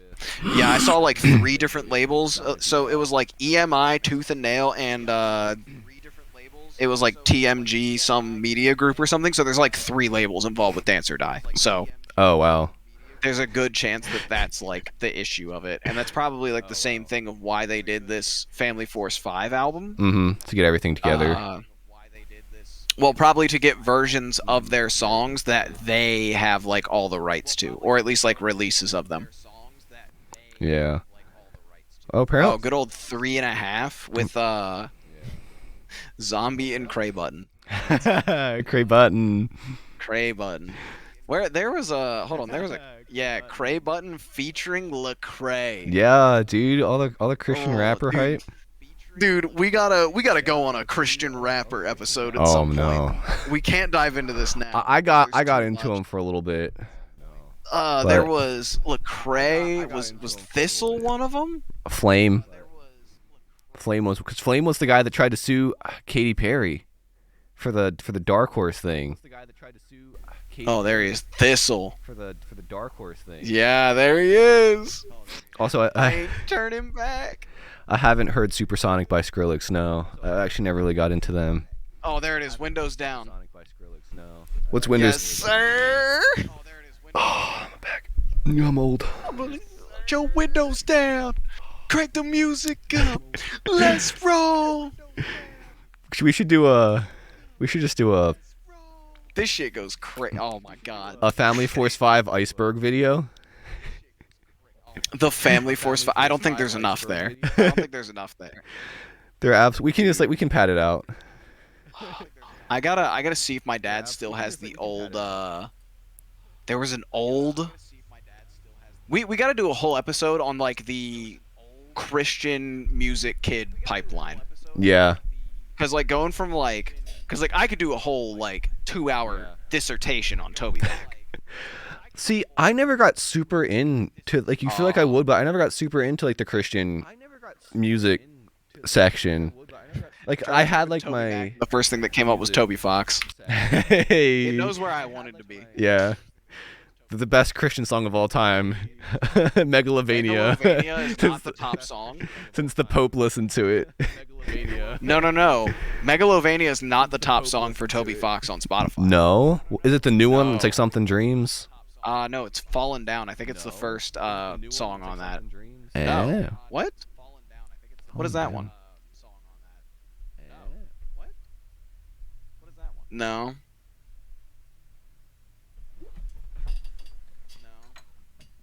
Oh yeah, I know this. I know this one. Death by Glamour.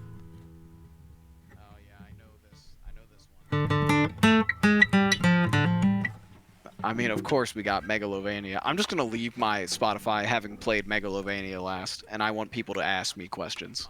I mean, I don't think there's any questions to ask. Like, I know it's a meme song, but that song does go hard. It do go hard. At least IMO. Yeah. Oh, I forgot that I had my my tier list up still. Oh I yeah. don't need that anymore. We've been off that for like Yep. an hour now. Yeah, honestly. Yeah, well, I'm not actually gonna get rid of mine because I hope the Pope doesn't listen to Memphis Mayfire. I'm not actually gonna. Is that another Christian band? Yeah, sure. Oh, were they one of those fake Christian bands that just said they were to get popular? Yes, Yeah. very much so. I think that's They also absolutely like. So basically, they like were always kind of a Christian band. You could like Mhm. kind of hear it in their lyrics, but also went really hard on slut shaming. Like they chose like that was their fight they were gonna fight. That was their Was fight. slut shaming. Was That women. was the good fight for them. They were like, yeah, women bad. Women bad. That was like all of Memphis Mayfire's shit. And then like all of a sudden one day we're like, let's make a Christian rock album. And I think that one was like Unconditional or something. Mhm. I won't lie, I liked it at the time. Mhm. Looking back, I'm like, this is bad. It's okay. I listen to Hobson. We all have our bad moments. Ooh yeah. I still cringe. I think about that and I just feel bad for everyone around me. See, I look back. I feel like I have reached the stage of my life where I'm like, I've reached that stage of my life where I'm like, I am cringe, but I am free. Yeah, it's like at least I Like, know it now. I look back and I'm like, I did some really stupid stuff. I'm into some like really stupid stuff now, but like I Mhm. love it and the stuff makes me happy. Uh-huh. So why the hell Mhm. would I like not just enjoy this shit? Mhm. Exactly. I mean, as long that's the way I look at it. Like, as long as it makes you happy. Like, it can be like. And doesn't fuck with anybody else. Yeah. I'm like, it can be as dumb or silly as you want. You know what I mean? Like, again, speaking of happy, the Dorian Electric cover of Happy.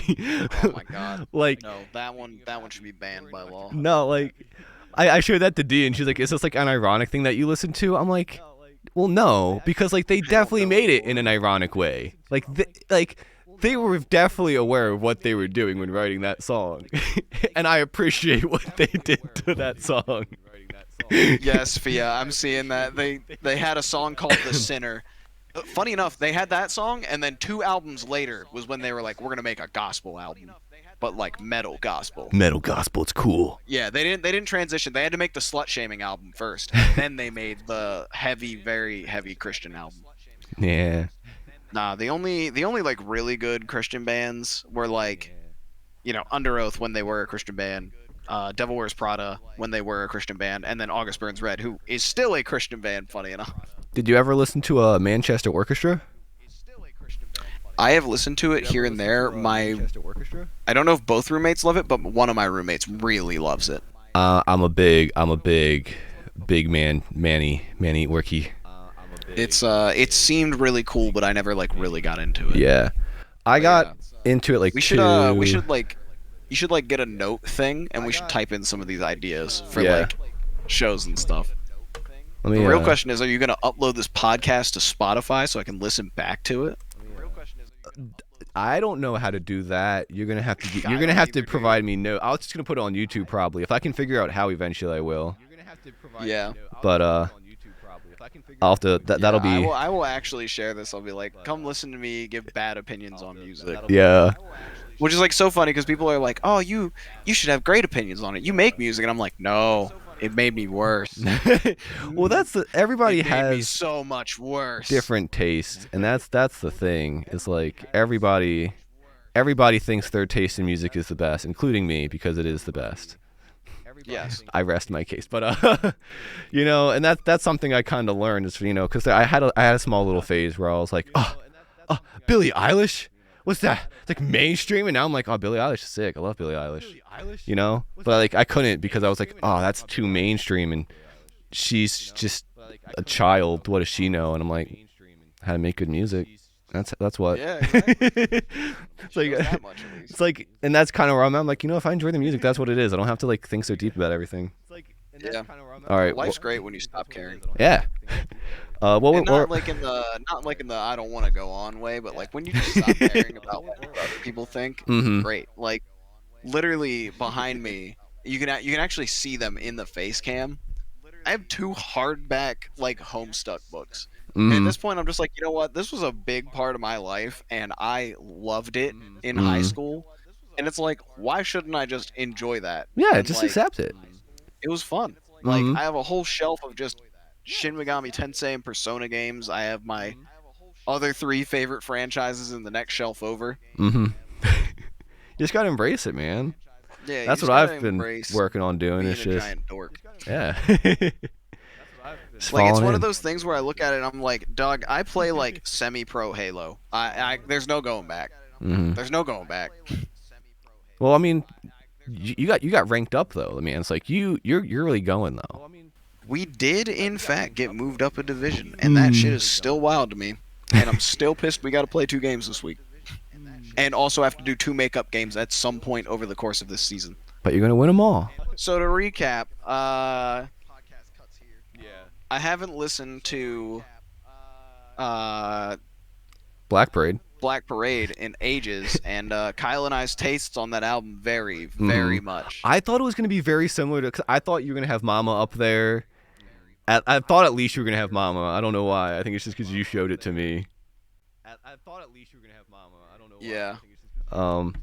Etro anime is something that people need to look up apparently. Oh, absolutely. Yeah. Basically, music good. It might be a good idea to make like a collab Spotify playlist where we can put like a song from each artist that we've like mentioned here. That's not a bad idea. We could also make one too where we just like put a couple songs in, and each podcast we can just like talk about them and stuff. Yeah, I think that wouldn't be a bad idea. Spotify, still hurt by your teenagers placement. Then guess what? Get over it, because teenagers like infuriates me so bad. It's the reason like I would probably give Black Parade like a 10 out of 10 if it wasn't for teenagers. It ruins the entire flow of the album. As a song itself, it's fine. I don't really have a problem with it. But as someone who loves listening to that album, there's nothing I enjoy more than skipping over it. It is the Everybody Dies of Billie Eilish is Happier Than Ever. Indeed, I'm sorry, I'm messing Halo Team stuff. No, you're good. I'm ranting about music that most people probably haven't listened to, and now I'm trying to remember to type Spotify playlist. Indeed, yeah. We'll get it more done up, but thanks everybody for listening. To the Not Very Radio podcast. Yeah, episode 1. It really isn't very radio. I'll tell you what. I've been wanting a reason to use that name for so long, so I'm glad we can bring this in. Indeed. All right. But yeah, thanks for hanging out, everybody. It was fun. Yeah. We'll be back at some point. Peace out.